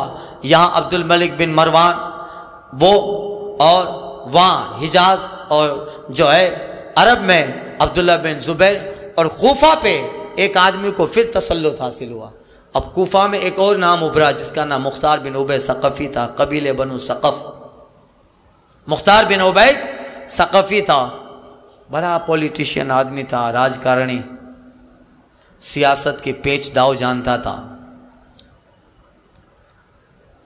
اس نے کہا کہ حالات ابھی خراب ہیں اور ابن زیاد نے جو کربلا میں کیا اس کو لے کر لوگوں میں، پوری دنیا کے مسلمانوں میں غم و غصہ ہے، لہذا کچھ کیا جائے۔ اب موقع ہاتھ آیا، اس نے کوفہ میں اس کو تسلط حاصل ہوا۔ اس نے قسم کھائی کہ جب تک ایک ایک آدمی جو میدان کربلا میں حسین اور حسین والوں کے ساتھ آیا تھا، جب تک ایک ایک آدمی کو چن چن کے نہ ماروں، وہ کہتا ہے تب تک مختار چین کی نیند نہیں سوئے گا۔ اب اس نے کوفہ پہ اس کا تسلط ہوا، اس کا قبضہ ہوا، اس نے ایک ایک آدمی کو جو ہے مارا ہے۔ اللہ اللہ، ایک دن وہ کہتا ہے کل میں ایک ایسے آدمی کو ماروں گا کہ جب اس کو مار دوں گا تو اللہ رسول اور سارے مومن، سارے فرشتے بھی راضی ہو جائیں گے۔ اس کا ایک دوست تھا عمرو بن سعد کا، وہ کہتا ہے عمرو بن سعد آج مختار نے کہا ہے کل ایسے آدمی کو ماروں گا جس سے سارے مومن راضی ہو جائیں گے، شاید تیری باری ہے۔ عمرو بن سعد اور مختار کے اچھے تعلقات تھے۔ کوفہ میں گورنر ہونے سے پہلے، وہ تسلط سے پہلے اچھی طرح سے ملتا تھا، تو عمرو بن سعد اوور کانفیڈنس میں رہا کہ مجھے نہیں ماریں گے۔ صبح ہوئی، مختار بن عبید ثقفی، پولیٹکس ہے ایسا، سب کو مار دے بھائی، کیا بیٹا کیا باپ، تو حالات ابھی دیکھ رہے ہو آپ.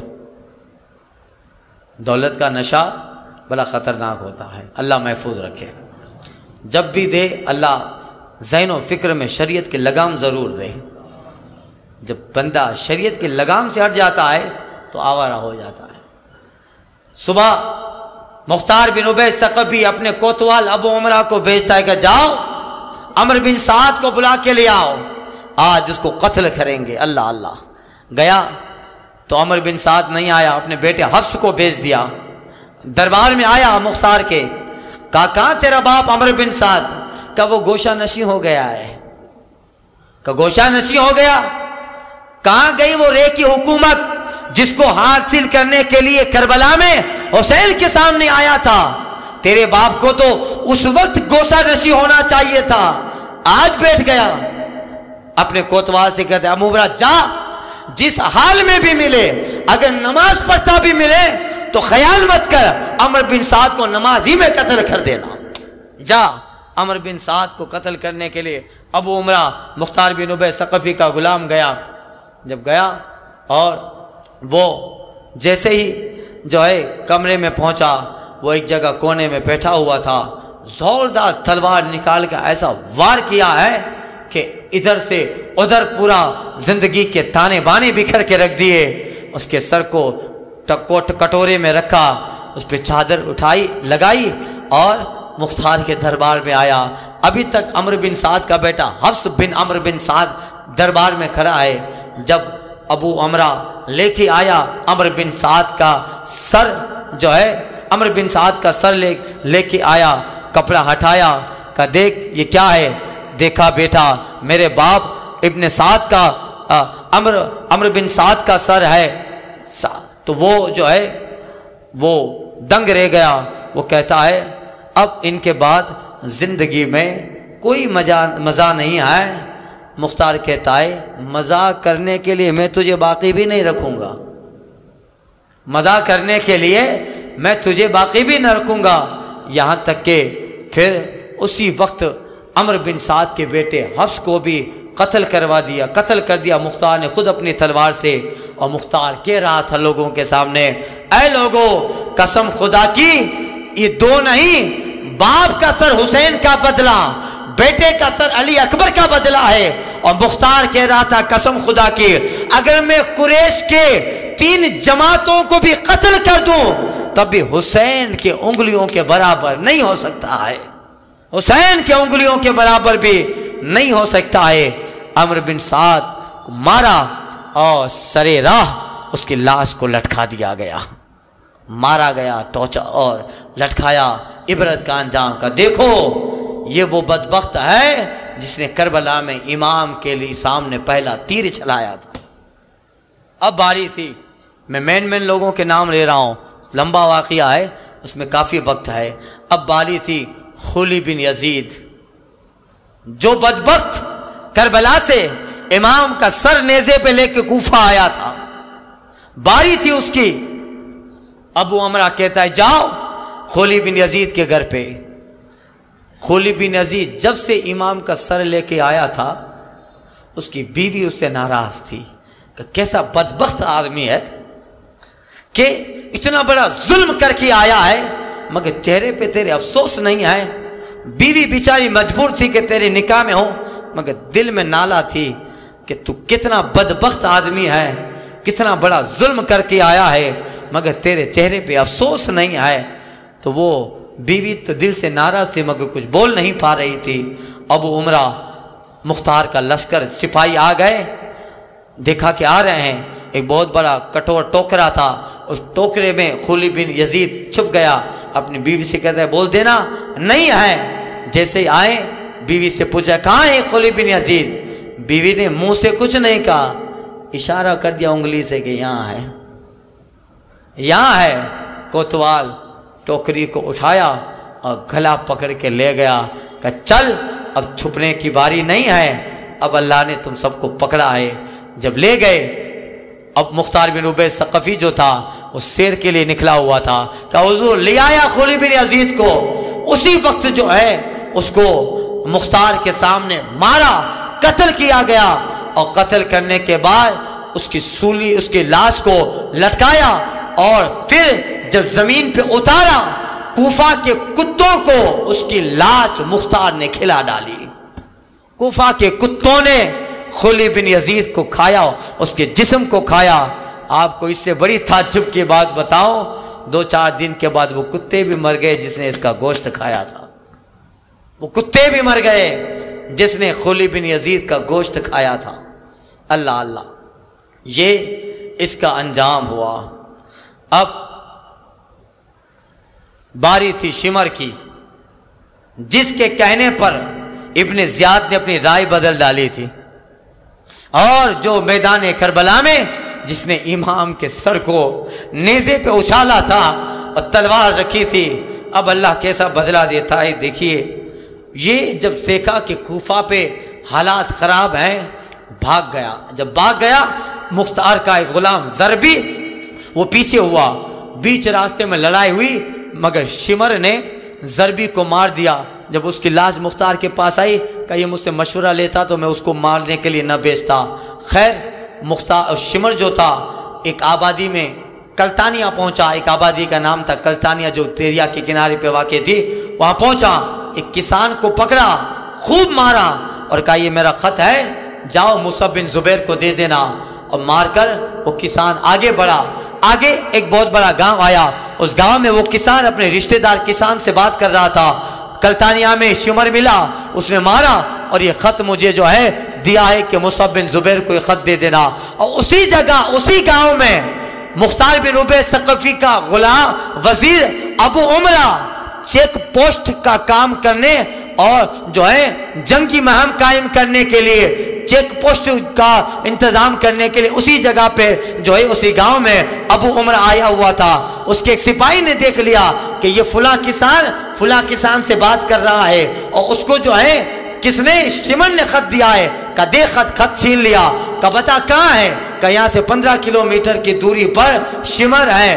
فوراً ابو عمرہ کو خبر دی، اس نے فوراً لشکر روانہ کیا۔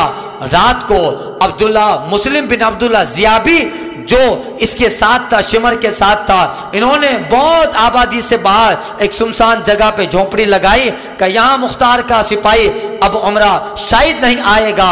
رات کو سو گئے، مگر عبداللہ بن مسلم بن عبداللہ زیابی کہتا ہے کہ یہاں ٹھہرنا مناسب نہیں ہے، چلو ہم یہاں سے بھاگ جائیں۔ وہ کہتا ہے شاید تجھے جو ہے مختار کذاب کا ڈر ہے، نہیں یہاں کچھ نہیں ہوگا۔ یہاں تک کہ جب آدھی رات نکلی تو چونکہ پتہ چل گیا تھا یہاں پہ ٹھہرے ہوئے ہیں مختار کا لشکر، ابو عمرہ کی قیادت میں وہاں پہ پہنچا۔ جس جگہ پہ ٹھہرے تھے وہ ریچھ زیادہ تھے، ان کو لگا کہ عبداللہ بن مسلم بن عبداللہ زیابی جگ گیا، اس کو لگا کہ ریچھوں کی آواز ہے، مگر جب لشکر بالکل قریب آیا کہ یہ ریچھوں کی آواز نہیں ہے۔ اب اس میں لشکر قریب آ گیا، ان کو جو ہے بھاگنے کا موقع نہ ملا، یہاں تک کہ وہ جو شمر تھا وہ اسی طرح اپنا کپڑا بھی نہ پہن پایا، ایک چادر اوڑھی اور چادر اوڑھ کے رات کے اندھیرے میں بھاگا۔ یہ اس طرح بھاگا کہ اس کے پیٹھ پہ کبھی ہوا سے چادر اڑ جاتی تو اس کو برس کا داغ تھا، اندھیرے میں وہ برس کا داغ دکھتا تھا۔ اور رسول اللہ صلی اللہ علیہ وسلم کی ایک حدیث کا مفہوم بھی ہے، آقا نے فرمایا تھا میرے حسین کو وہ آدمی قتل کرے گا جس کے جسم پہ برس کا داغ ہوگا، جس کے جسم پر برس کا داغ ہوگا۔ یہ بھاگا، مختار کے سپاہی نے پکڑا اور پکڑ کر اس کو مارا، اور صرف مارا ہی نہیں، اس کی لاش کو کاٹ کے آگ میں جلا دیا گیا۔ اب شمر بھی کیفر کردار تک پہنچا۔ اب باری تھی اس کمینے کی جس نے 6 مہینے کی علی اصغر پر تیر چلایا تھا، وہ حرملہ بن کاہل، جس نے حسین کے 6 مہینے بچے کے اس 6 مہینے کا بھی خیال نہ کیا، اس کی بھوک و پیاس کا خیال نہ کیا۔ اس کی باری تھی، اس کو مختار نے تو نہ مارا، اللہ نے ڈائریکٹ اس کو مارا، ایسا مارا ہے کہ اس نے 6 مہینے کے حسین کے علی اصغر پہ پیاسے اور بھوکے 6 مہینے کے حسین کے شہزادے کو تیر مارا تھا۔ اللہ نے کیسی سزا دی، اس کو آگ اندر سے آگے سے اس کا جسم جو ہے بالکل جو ہے ٹھنڈا ہو گیا، ایسا ٹھنڈا کہ آگ جلائی جاتی مگر آگے کی ٹھنڈک کم نہیں ہوتی، اور پیچھے اس کا جسم اتنا گرم ہو گیا کہ برف رکھی جاتی مگر فرق نہ پڑتا، آگے سے اتنا جو ہے ٹھنڈا، پیچھے سے اتنا گرم، وہ پیاس پیاس پیاس کر کے کوفہ میں گھومتا تھا دیوانوں کی طرح۔ اللہ نے رکھا 2-4 دن زندہ، دیکھ لوگوں کو پتہ چلے، یہی ظالموں کا انجام ہوتا ہے۔ سیعلم الذین ظلموا ای منقلب ینقلبون، ان قریب ظالم دیکھ لیں گے اللہ کیسی کروٹ پلٹا دیتا ہے انہیں۔ اللہ نے زندہ رکھا کچھ دیر کے لیے تاکہ اسی طرح یہ کوفہ میں گھومے، لوگوں کو پتہ چلے ظالموں کا انجام یہی ہوا کرتا ہے۔ وہ دیوانے اور پاگلوں کی طرح اپنی آبادی میں گھومتا تھا، آگے آگ لگائی جاتی مگر پیٹ اتنا ٹھنڈا تھا آگ سے فرق نہ پڑتا، پیچھے برف لگائی جاتی مگر اتنی گرماہٹ آگ نکل رہی تھی برف کا بھی فائدہ نہ ہوتا، پیاس پیاس پیاس کر کے چلاتا تھا، 1 گھڑا 2 گھڑا 3 گھڑا، روایتوں میں آتا ہے 6 پانی کے گھڑے پلا دیے گئے مگر پیاس پیاس چلاتا رہا۔ 6 گھڑے جب ایک ساتھ پی گیا پھر بھی پیاس ختم نہ ہوئی، پیٹ اتنا پھول گیا کہ ایسا لگتا تھا جیسے بہت بڑا مشکیزہ ہو جس کو ٹائر بہت پانی سے بھر گیا اور کسی نے اچانک جو ہے اس کو گرماہٹ دی اور مشکیزہ گرم ہو کے پھوٹا ہو، اس طرح جو ہے اس کا پیٹ پانی زیادہ پینے کی وجہ سے ایسا پھوٹ جاتا ہے کہ لوگ جو ہے لا حول ولا قوت پڑھتے ہیں اور لوگ کہتے ہیں ہاں ایسے ظالم کا انجام ایسا ہی ہونا چاہیے، ایسا پیڑ پھٹا ہے گیند کی اچھلنے کی طرح اور ایسی زوردار آواز آتی ہے کہ پھر وہ ظالم بھی کیفر کردار تک پہنچ گیا، اور اس طرح کیفر کردار تک پہنچا۔ ظلم کی ٹہنی کبھی ہری نہیں ہوتی، ظلم کی ٹہنی کبھی ہری نہیں ہوتی۔ اللہ وعدہ ہے، اللہ ظالموں کو ضرور بدلہ دیتا ہے، پکڑتا ہے۔ اس لیے مولانا روم کہتے ہیں از مکافات عمل غافل مشاؤ، گندم من گندم بروے جو از جو، قانون الہی ہے اپنے عمل سے غافل مت ہو، قدرت الہی قانون الہی ہے، جو کے بدلے جو ہے، گندم کے بدلے گندم ہے۔ اللہ اب باری تھی بہت بڑے ظالم کی جس کا نام ابن زیاد تھا، جو سرغنا تھا، بھاگ گیا وہ موصل میں، 30,000 کا لشکر لے کر موصل میں اترا، موصل میں دریا کے کنارے مختار نے اپنا لشکر بھیجا، ابراہیم بن مالک اشتر نامی ایک سپہ سالار مختار کے لشکر کا، ابراہیم بن مالک اشتر نے موصل کے کنارے پر جا کر شام کے وقت، دوپہر کے وقت، سورج ڈھلتے وقت اس نے ابن زیاد کے 30,000 لشکروں پہ حلہ بول دیا، یہاں تک کہ صبح جو ہے دوپہر سے لے کر شام تک لڑائی ہوتی رہی۔ اب مختار کا لشکر اور ابراہیم بن مالک اشتر کا جو لشکر تھا وہ اس قدر ابن زیاد کے لشکر پہ غالب آتا ہے، اللہ شام ہوتے ہوتے سارے ابن زیاد کے لشکر مارے گئے، واصل جہنم ہوتے ہیں، یہاں تک کہ مالک ابراہیم بن مالک اشتر وہ قریب جا کر اس کو غلبہ مل گیا ابن زیاد پر، ایسا مارا بتائیے ہجری 61 میں اسی جگہ پر ابن زیاد کے کہنے پر مولا حسین کے سر کو کاٹا گیا تھا، ان کو شہید کیا گیا تھا۔ اب ہجری 67 ہے، تعجب کی بات تو دیکھیے، وہی محرم کا مہینہ، وہی 10 تاریخ، وہی جمعہ کا دن ہے، وہی وقت ہے جس وقت ہجری 61 میں ظالموں نے حسین کو شہید کیا تھا، وقت بھی وہی وقت، وہی جگہ، وہی دن ہے، اور 7 سال کے اندر اللہ تعالیٰ نے اس ظالم کو بھی کیفر کردار تک پہنچایا۔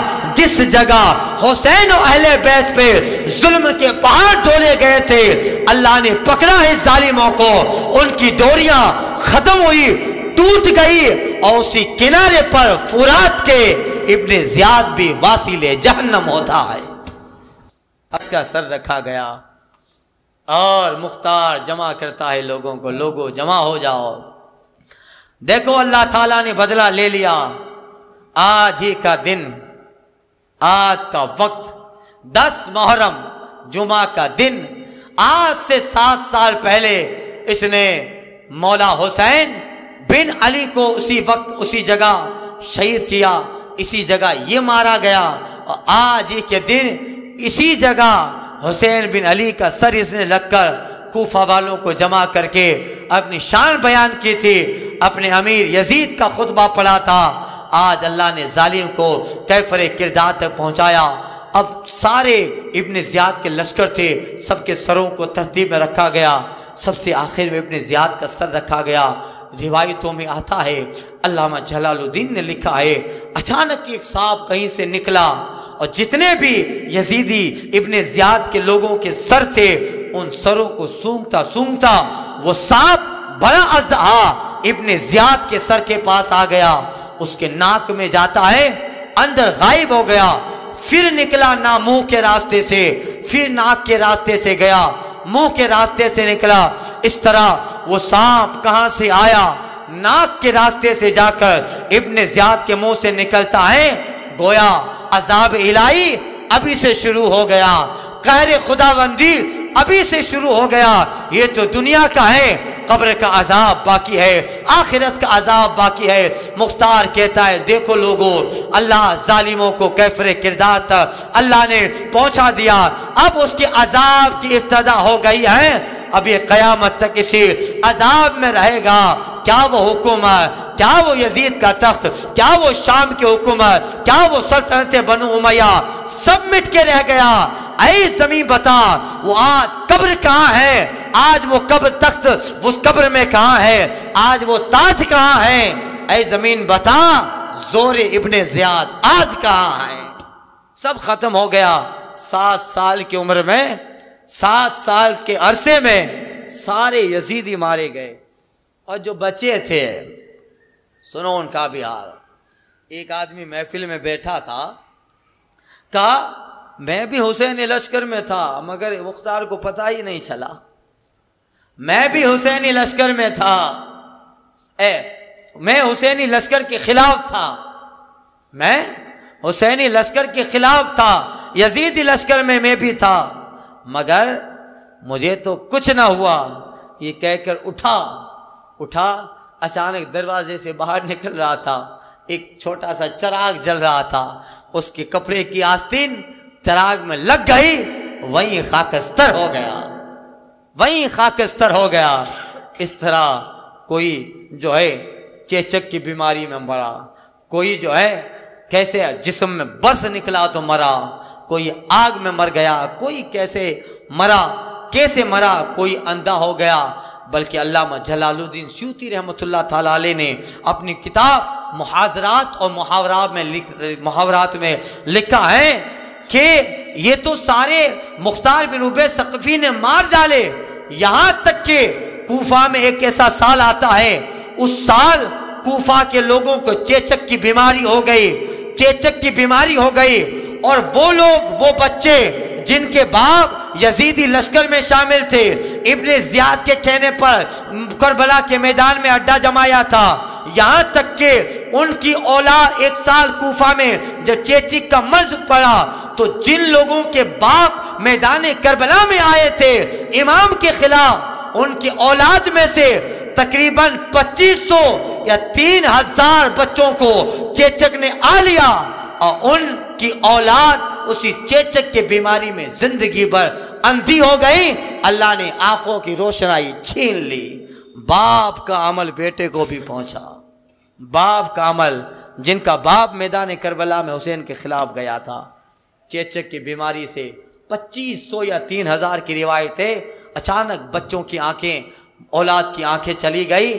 وہ بچے اور بیٹے تھے جن کا باپ حسین کے خلاف میدان کارزار میں آیا تھا، ایک ایک کر کے چن چن کے مارا جا رہا ہے، کوئی آگ میں مر رہا ہے، کسی کو کتا کھا رہا ہے، یہ سارے حالات ہیں۔ یہاں تک کہ ایک بزرگ بیان کرتے ہیں، کوفہ میں ایک آدمی خواب دیکھتا ہے، خواب دیکھتا ہے سرکار کے سامنے سارے یزیدی کھڑے ہیں اور رسول اللہ صلی اللہ علیہ وسلم سب پہ لعنت کر رہے ہیں، اور اس میں ایک آدمی کو لایا جاتا ہے، اس پہ بھی لعنت کی جاتی ہے۔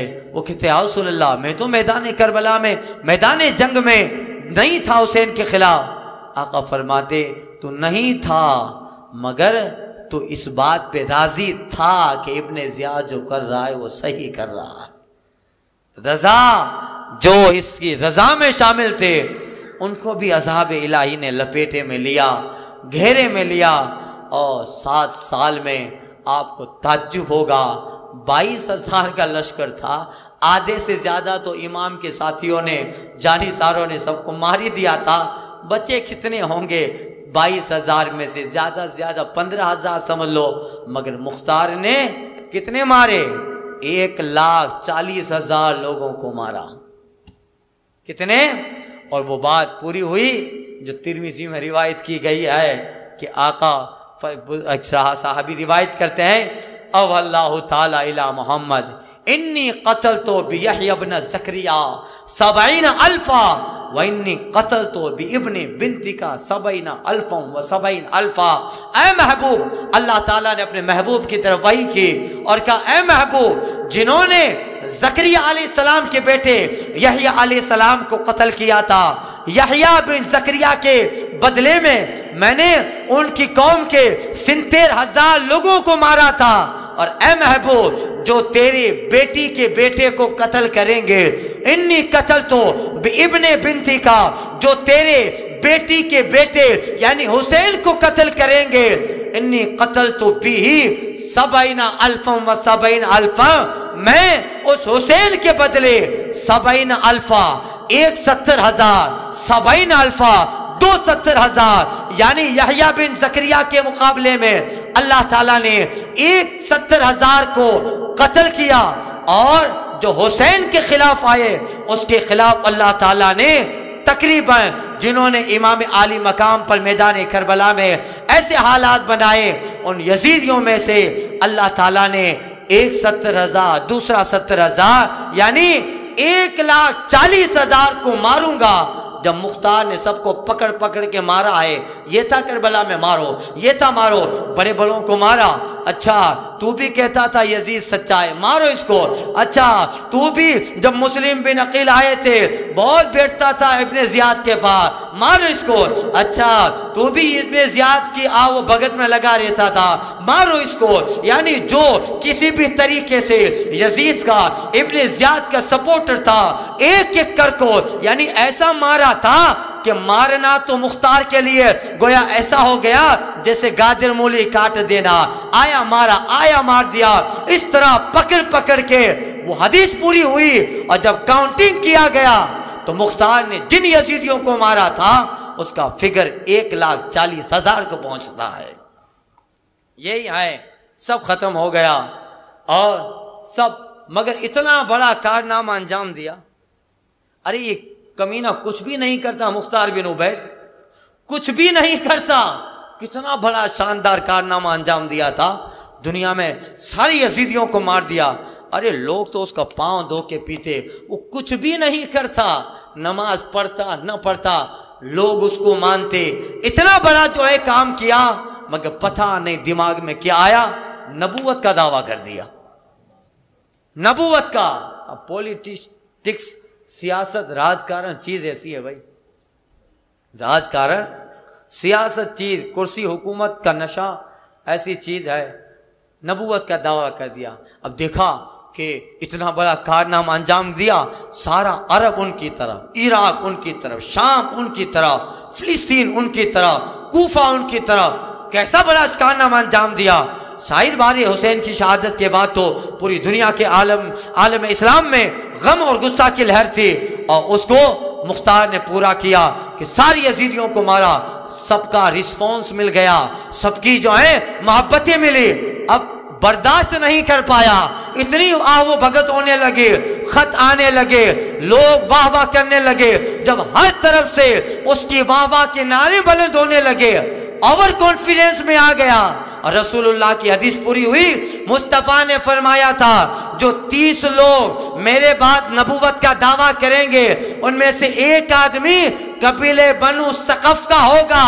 یہی مختار بن ابی ثقفی قبیلے بنو ثقف کا، اس نے ساری یزیدیوں کو قتل کرنے کے بعد جب لوگوں کا اتنا ساتھ ملا تو پھر بجا نہ جانے دل میں کیا ہوا کہ اس نے کہا میرے پاس جبریل آتے ہیں، وحی لاتے ہیں، میں نبی ہوں. حضرت عبداللہ بن زبیر نے کہا اچھا تو غلط کر رہا ہے. کہا نہیں میرے پاس آتے ہیں، اب انتظار کر، تھوڑی دیر میں بھی آتا ہوں. یہاں تک کہ پھر آنے والے رمضان میں جو ہے اس کو حضرت عبداللہ بن زبیر کا لشکر غالب آیا اور اس نبوت کے دعویٰ دار مختار بن ابی ثقفی کو بھی عبداللہ بن زبیر نے واصل جہنم کیا.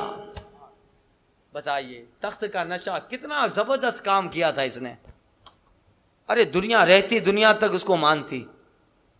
ارے میں اس دن کہا تھا نا وہ تووا جس نے مسلم بن عقیل کو صرف ایک کٹورا پانی پلا دیا تھا، وہ تووا جب گورنر ہاؤس کے گھیراؤ کے وقت مغرب میں 500 نمازی تھے اور سلام پھیرا تو سب چلے گئے تھے. رات ہو گئی، مسلم بن عقیل پیاسے آگے بڑھ رہے تھے، ایک عورت نے پانی کا کٹورا پلا دیا. ایک پانی کا کٹورا پلایا تھا جس نے مسلم بن عقیل کو.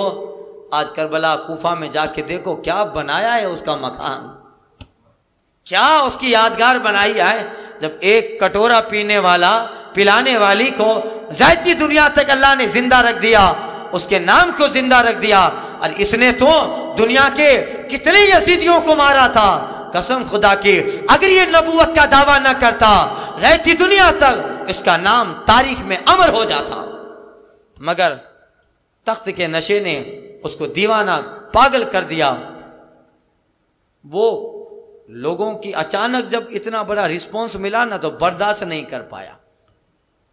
اچانک جب اتنی ساری قبولیت ملی ہضم نہیں کر پایا کہ اب تو میں جو بھی کہوں گا لوگ مان لیں گے. ایسا نہیں تھا. نبوت کا دعویٰ کیا. عبداللہ بن زبیر نے پھر لڑائی کی اور رمضان کے مہینے میں اس کو اب اس کا بھی وہ مزار بنایا ہے. جہاں مسلم بن عقیل کا مزار ہے پاس میں اس کا مزار ہے. ہم لوگ گئے تھے تو حضور قادری گجرات سے سلیم باپو قبلہ تھے. باپو نے بتایا دیکھو ہم جہاں جا رہے ہیں وہاں 2 مزار ہیں، ایک بڑا مزار ایک چھوٹی سی قبر ہوگی اور اس کے چاروں طرف چاندی کی زری لگی ہے. آپ باپو نے فرمایا وہاں مت جانا، وہ مختار بن ابی ثقفی کی قبر ہے. ایرانی شیعہ لوگ جاتے ہیں، وہ تو مانتے ہی ہیں، یہ ہورے بورے بہت مانتے ہیں، ان کا عرس بھی مناتے ہیں، کا عرس بھی بناتے ہیں. ہم کہتے ہیں کام صحیح کیا مگر کافر ہو گیا، نبوت کا دعویٰ کیا، نبوت کا دعویٰ کیا. مسلم بن عقیل کے پاس میں ہی مزار ہے. ہم لوگ فاتحہ پڑھ رہے تھے، ادھر تو جاتے ہو سمجھ جاتے یہ سنی لوگ ہیں، سنی تو وہاں جائے گا نہیں. اور ایرانی شیعہ لوگ سب جا کے اس کی قبر پہ بھی ماتھا پٹک کے روتے رہتے ہیں، ہم نہیں تھے ہم نہیں تھے. چلو تم نہیں تھے، تمہارا باپ تھا، ان کا باپ ہی تو تھا. اب ماتم کر رہے ہیں، پیٹ رہے ہیں. اور ابھی تو نہ جانے آپ ایران عراق جا کے دیکھو گے کوفہ میں اب یہودیوں کی طرح وہ جو ہے اوپیریکل میوزک ہوتا ہے. اب سارے لوگ بیٹھے ہیں اور ایک ان کا ملا جو ہوتا ہے وہ انگریزی طرز میں مرثیہ پڑھتا ہے ایسے، اور وہ پتہ نہیں کیا بولتا ہے فارسی میں سمجھ، اور سب روتے رہتے ہیں، روتے روتے روتے ہی رہتے ہیں، کچھ نہیں، صرف رونا باقی کچھ نہیں کرتے. اور اتنی بدبو آتی رہتی ہے ان کے جسموں سے. یہ شیخین کے گستاخ ہیں، ابو بکر اور عمر کے گستاخ ہیں، ان کے جسموں سے بدبویں آتی ہیں. دیکھا وہاں جا کر اتنا اعلیٰ عطر لگاتے ہیں مگر بدبو نہیں جاتی ہے. دنیا کی بدبو ہے، جہنم کی تو باقی ہے، جہنم کی تو ساری بدبو میں ابھی باقی ہے. یہی ہے تو مختار بن ابی ثقفی کے مزار پہ بھی روتے رہتے ہیں، فارسی میں کہتے رہتے ہیں ہم نہیں تھے ہم نہیں تھے. کہ تم بھی انہی کے ساتھ ہو، تم نہیں تھے مگر تمہارے باپو ہی نے سب کیا تھا. یہ ساری چیزیں ہیں اور یہ زندگی پر سینہ ہی پیٹتے رہیں گے. یہ عذاب ہے ان پہ بھی، کچھ نہیں کرتے، صرف سینہ پیٹتے ہیں اور کچھ نہیں کرتے ہیں. اور یہ اللہ کا دنیا میں ان پہ عذاب ہے. ان کو اہل بیت سے محبت نہیں ہے، یہ سب جو ہے اللہ تعالیٰ نے عذاب دیا ہے دنیا میں ابو بکر، عمر و حضرت عائشہ کی گستاخی کا۔ یہ اب سب پھر جو ہے مختار مر گیا، مگر بعد میں اس کی اب یہ لوگ تو ہے جو حضرت فاروق اعظم کو جس نے قتل کیا تھا، اب ابن ملجم، ایران میں دیکھو ان کبیروں نے اس کا مزار بنایا ہے، فیروز ابو لولو، مرقد الشیخ حضرت فیروز ابو لولو رضی اللہ تعالیٰ عنہ، معاذ اللہ، ہر سال اس کا ایران میں عرس منایا جاتا ہے، جس نے فاروق اعظم کو شہید کیا تھا۔ یہ سب جو ہے رافضی ہے، اور رافضیت جو ہے پھیلانے میں بھی ہر طرح کا حصہ لے رہے ہیں۔ خیر، اس طرح اللہ تعالیٰ نے ایک ایک کر کے ایک ایک سے بدلہ لیا، اور سب یزیدی دنیا سے نیست و نابود ہو گئے۔ حسین دنیا میں ایسا زندہ ہوئے، ایسے زندہ ہوئے کہ اسی وقت جب امام پاک کا سر پاک لے جایا گیا تھا شام میں، آخری بات سن لے، تو جب شادیانے بج رہے تھے اور پاس میں ہی رسول اللہ کے ایک صحابی مکان کی بالا منزلہ، ان کے دوست کا مکان تھا، ٹھہرے تھے، دیکھا کہ باہر کیسی آوازیں آ رہی ہے، کھڑکی کھولی تو دیکھا لوگ جمع ہیں، اور لوگ جمع ہو کر یزید کے امیر المومنین ہونے کا نعرہ لگاتے۔ اس کے بھی اتنا دوست آ گیا، کیا ہوا، سارا واقعہ سنایا، ایسا ایسا واقعہ کربلا میں ہوا ہے۔ وہ صحابی رسول رونے لگے، ارے یہ تو رسول پاک صلی اللہ علیہ وسلم کے شہزادی اور نواسے ہیں، یہ حال کیا۔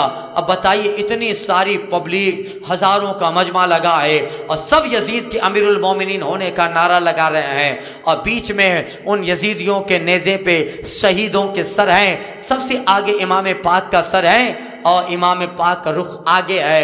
اتنا کراؤڈ، اتنا مجمع، ان کی آوازیں بلند ہے، اور 300 میٹر کی دوری پر جو ہے وہ بالا منزلہ ہے، اس کے اوپر جو ہے اس بالا منزلے پہ حضور کے ایک صحابی ہیں، یہ حال دیکھ کر رونے لگے۔ اب جب وہ روتے ہیں، بتائیے اتنی سچویشن میں ان کا اتنی دور سے رونا میرے امام کو پتہ چل جاتا ہے، امام عالی مقام کو ان کا رونا پتہ چل گیا۔ امام وہی نیزے پہ اپنا سر گھما لیتے ہیں، آنکھیں اٹھا کر اپنے نانا کے صحابی کو دیکھتے ہیں۔ اپنے نانا کے صحابی کو امام نے دیکھا، اور سورہ کہف کی امام پاک آیت کریمہ پڑھتے ہیں، ام حسیب تھا ان اصحاب الکہف والرقیم کانوا من آیاتنا عجبا۔ سورہ کہف کی آیت پڑھ کر امام بتانا چاہتے ہیں، اے میرے نانا کے صحابی روتے کیوں ہو؟ میں ہمیشہ کے لیے رب نے مجھے زندگی عطا فرما دی ہے۔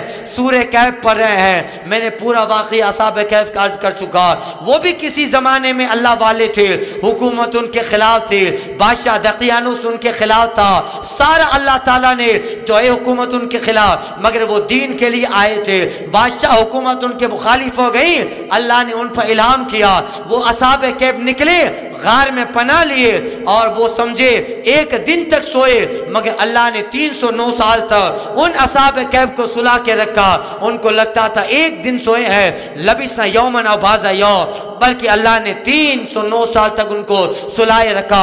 وہ بھی دین کی خدمت کے لیے آئے تھے، وہ بھی اللہ کی وحدانیت کا پرچم، نبی کی نبوت کا اعلان کرنے کے لیے آئے تھے، اللہ نے چنا تھا، مگر حکومت و بادشاہ ان کے خلاف تھا۔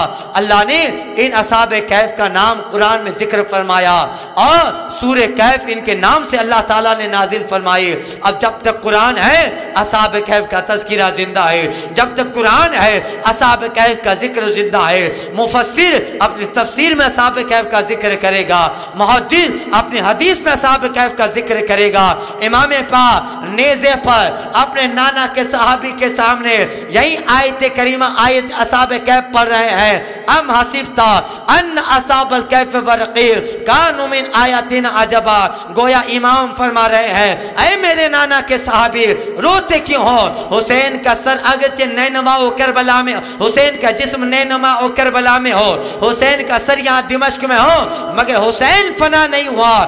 دیکھو گے ہر آنے والا دن حسین کی عظمتیں لے کے آئے گا، حسین کی زندگی کی برکتیں لے کے آئے گا، حسین زندہ ہوگا، حسین اپنے مزار میں زندہ ہوگا، حسین اپنی خانقاہوں میں زندہ ہوگا، دنیا دیکھے گی حسین مجلسوں میں زندہ، مسجد میں مینارے ہیں ان میں اذانیں ہوگی، حسین قیامت تک اذانوں میں زندہ، منبر پہ قیامت تک حسین کے نانا مدینہ کا نائب خطبہ پڑھے گا، اس کے خطبہ میں قیامت تک حسین زندہ رہے گا۔ حسین فکر میں زندہ، حسین عقیدے میں زندہ، حسین مومنوں کے دلوں میں زندہ، حسین بچوں کے دلوں میں زندہ، حسین ماؤں کی آنچل میں زندہ، حسین بہنوں کی عصمت میں زندہ، حسین خواتین اسلام کی محبت میں زندہ ہے۔ حسین قیامت تک زندہ رہے گا، بلکہ قیامت تک اگر دنیا میں ایک بچہ بھی زندہ رہے گا تو اس کے دل میں محبت بن کے قیامت تک حسین زندہ رہے گا۔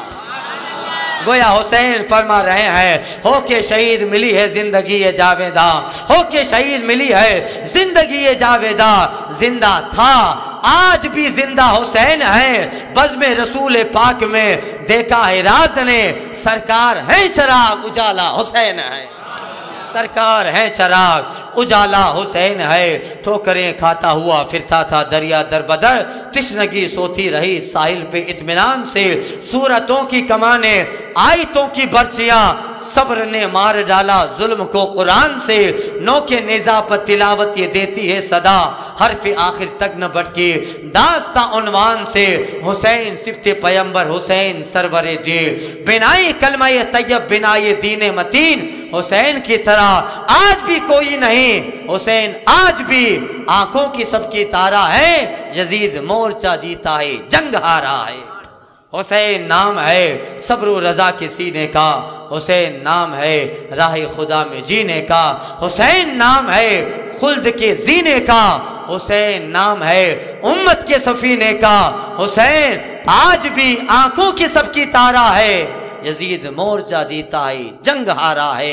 حسین محفل انسانیت کی جاں تو ہے، زمین صبر و تحمل کا آزما تو ہے، نصیب دین محمد کی عز و شان تو ہے، رہے حیات میں سالار کارواں تو ہے، جہاں کو خواب فنا سے جگا دیا تو نے، بقا کے واسطے مرنا سکھا دیا تو نے، حسین ملتے ہیں تجھ میں علی کے سب انداز، حسین تجھ میں ہے سب سیرت رسول حجاز، حسین تو ہے خدا کا وہ عاشق جانباز، قضا نہ ہونے دی جس نے دم قضا بھی نماز، وہ نماز کیا تھی خالق سے ناز کی باتیں، وہ بے نیاز سے راز و نیاز کی باتیں، ہزار غم میں بھی تو نے حالت کبھی تباہ نہ کی، وفا کی چاہ میں اولاد کی بھی چاہ نہ کی، بچھڑ گیا پسرے نوجوان پر آ نہ کی، پلٹ کے لاش پہ حسرت بری نگاہ نہ کی، نہ غم کیا نہ بکا کی نہ اضطراب کیا، حسین تو نے فطرت میں انقلاب کیا، حسین تو نے فطرت میں انقلاب کیا۔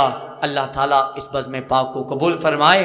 آپ 10 روزہ اور آج یہ 11ویں مجلس پاک ہوئی، آپ آتے رہیں، اللہ آپ سب کو جزائے جزیل عطا فرمائے، اللہ سب کو خوب برکتیں عطا فرمائے، حسین پاک کا سچا صدقہ عطا فرمائے، اللہ تعالیٰ شیعت اور رافضیت سے ہم کو محفوظ کر لے، اللہ وہابیت اور دیوبندیت سے ہم کو محفوظ کر لے، اللہ تعالیٰ صلح کلیت سے ہم کو محفوظ کر لے، اللہ ہمارے عقیدے کی حفاظت فرمائے، اللہ ہمارے ایمان کی حفاظت فرمائے۔ مولا یہ امام عالی مقام کے جو جانثار یہاں پہ آئے ہیں اور جو کسی وجہ سے نہیں آ سکے، مولا ان کے تمام جائز مقصدوں کو پورا فرما۔ امام پاک حضرت علی اکبر و علی اصغر شہیدان کربلا کے صدقے میں جو جس نیت سے آیا ہے، مولا سب کی نیتوں کی تکمیل فرما دے، سب کو بے پناہ برکتیں عطا فرما، رزق میں برکتیں عطا فرما، بیماریوں سے شفا عطا فرما، قرض سے اللہ تعالیٰ نجات عطا فرما، سود کی وبا ہمارے معاشرے سے نکال دے، جھوٹ کی وبا ہمارے معاشرے سے نکال دے، بد دیانتی کی وبا کو ہمارے معاشرے سے نکال دے، بے پردگی کی بلا کو ہمارے معاشرے سے نکال دے، بے حیائی کی وبا کو ہمارے معاشرے سے نکال دے، مولا جوا کی وبا کو ہمارے معاشرے سے نکال دے، مولا ہمارے معاشرے کو حسین کا تقدس عطا فرما، حسین کی پاکی عطا فرما، حسین کی حیا عطا فرما، حسین کے عمل کا حصہ عطا فرما۔ مولا وہ ماں باپ جو اپنے بچوں کے رشتے سے پریشان ہیں، امام قاسم کے صدقے میں ان ماں باپ سے یہ بوجھ ہٹ جائیں، ان کی اولاد کے لیے بہتر رشتہ عطا فرما، ان کی اولاد کو اولاد صالح بنا دے۔ جو ماں باپ اس لیے پریشان ہیں کہ ان کی اولاد آوارہ ہے، مولا ان اولاد کو سچی سمجھ دے، امام علی اکبر و قاسم کے صدقے میں وہ اولاد اپنے ماں باپ کے فرما بردار بن جائے، اولاد اپنے ماں باپ کا حق جانے، ماں باپ اولاد کی صحیح پرورش کرے۔ مولا ہمارے معاشرے میں عمل عطا فرما، علم کا اجالا عطا فرما، عمل کی روشنی عطا فرما، محبت کی شمع عطا فرما۔ جہالت کی تاریکی کو دور فرما دے، کفر جہالت کی تاریکی کو دور فرما دے، اور بد عملی کی ظلمت کو دور فرما دے۔ مولا جب تک رہیں مذہب مہذب، مذہب اہل سنت والجماعت المعروف مسلک اعلی حضرت پر مضبوطی سے قائم رہیں، اور جب اس دنیا سے اٹھیں کچھ رہیں نہ رہیں پر دعائی امیر نزا کہ وہ سلامت میرا ایمان رہے۔ صبا وہ چلے کہ باغ پھلے، وہ پھول کھلے کہ دن ہو بھلے۔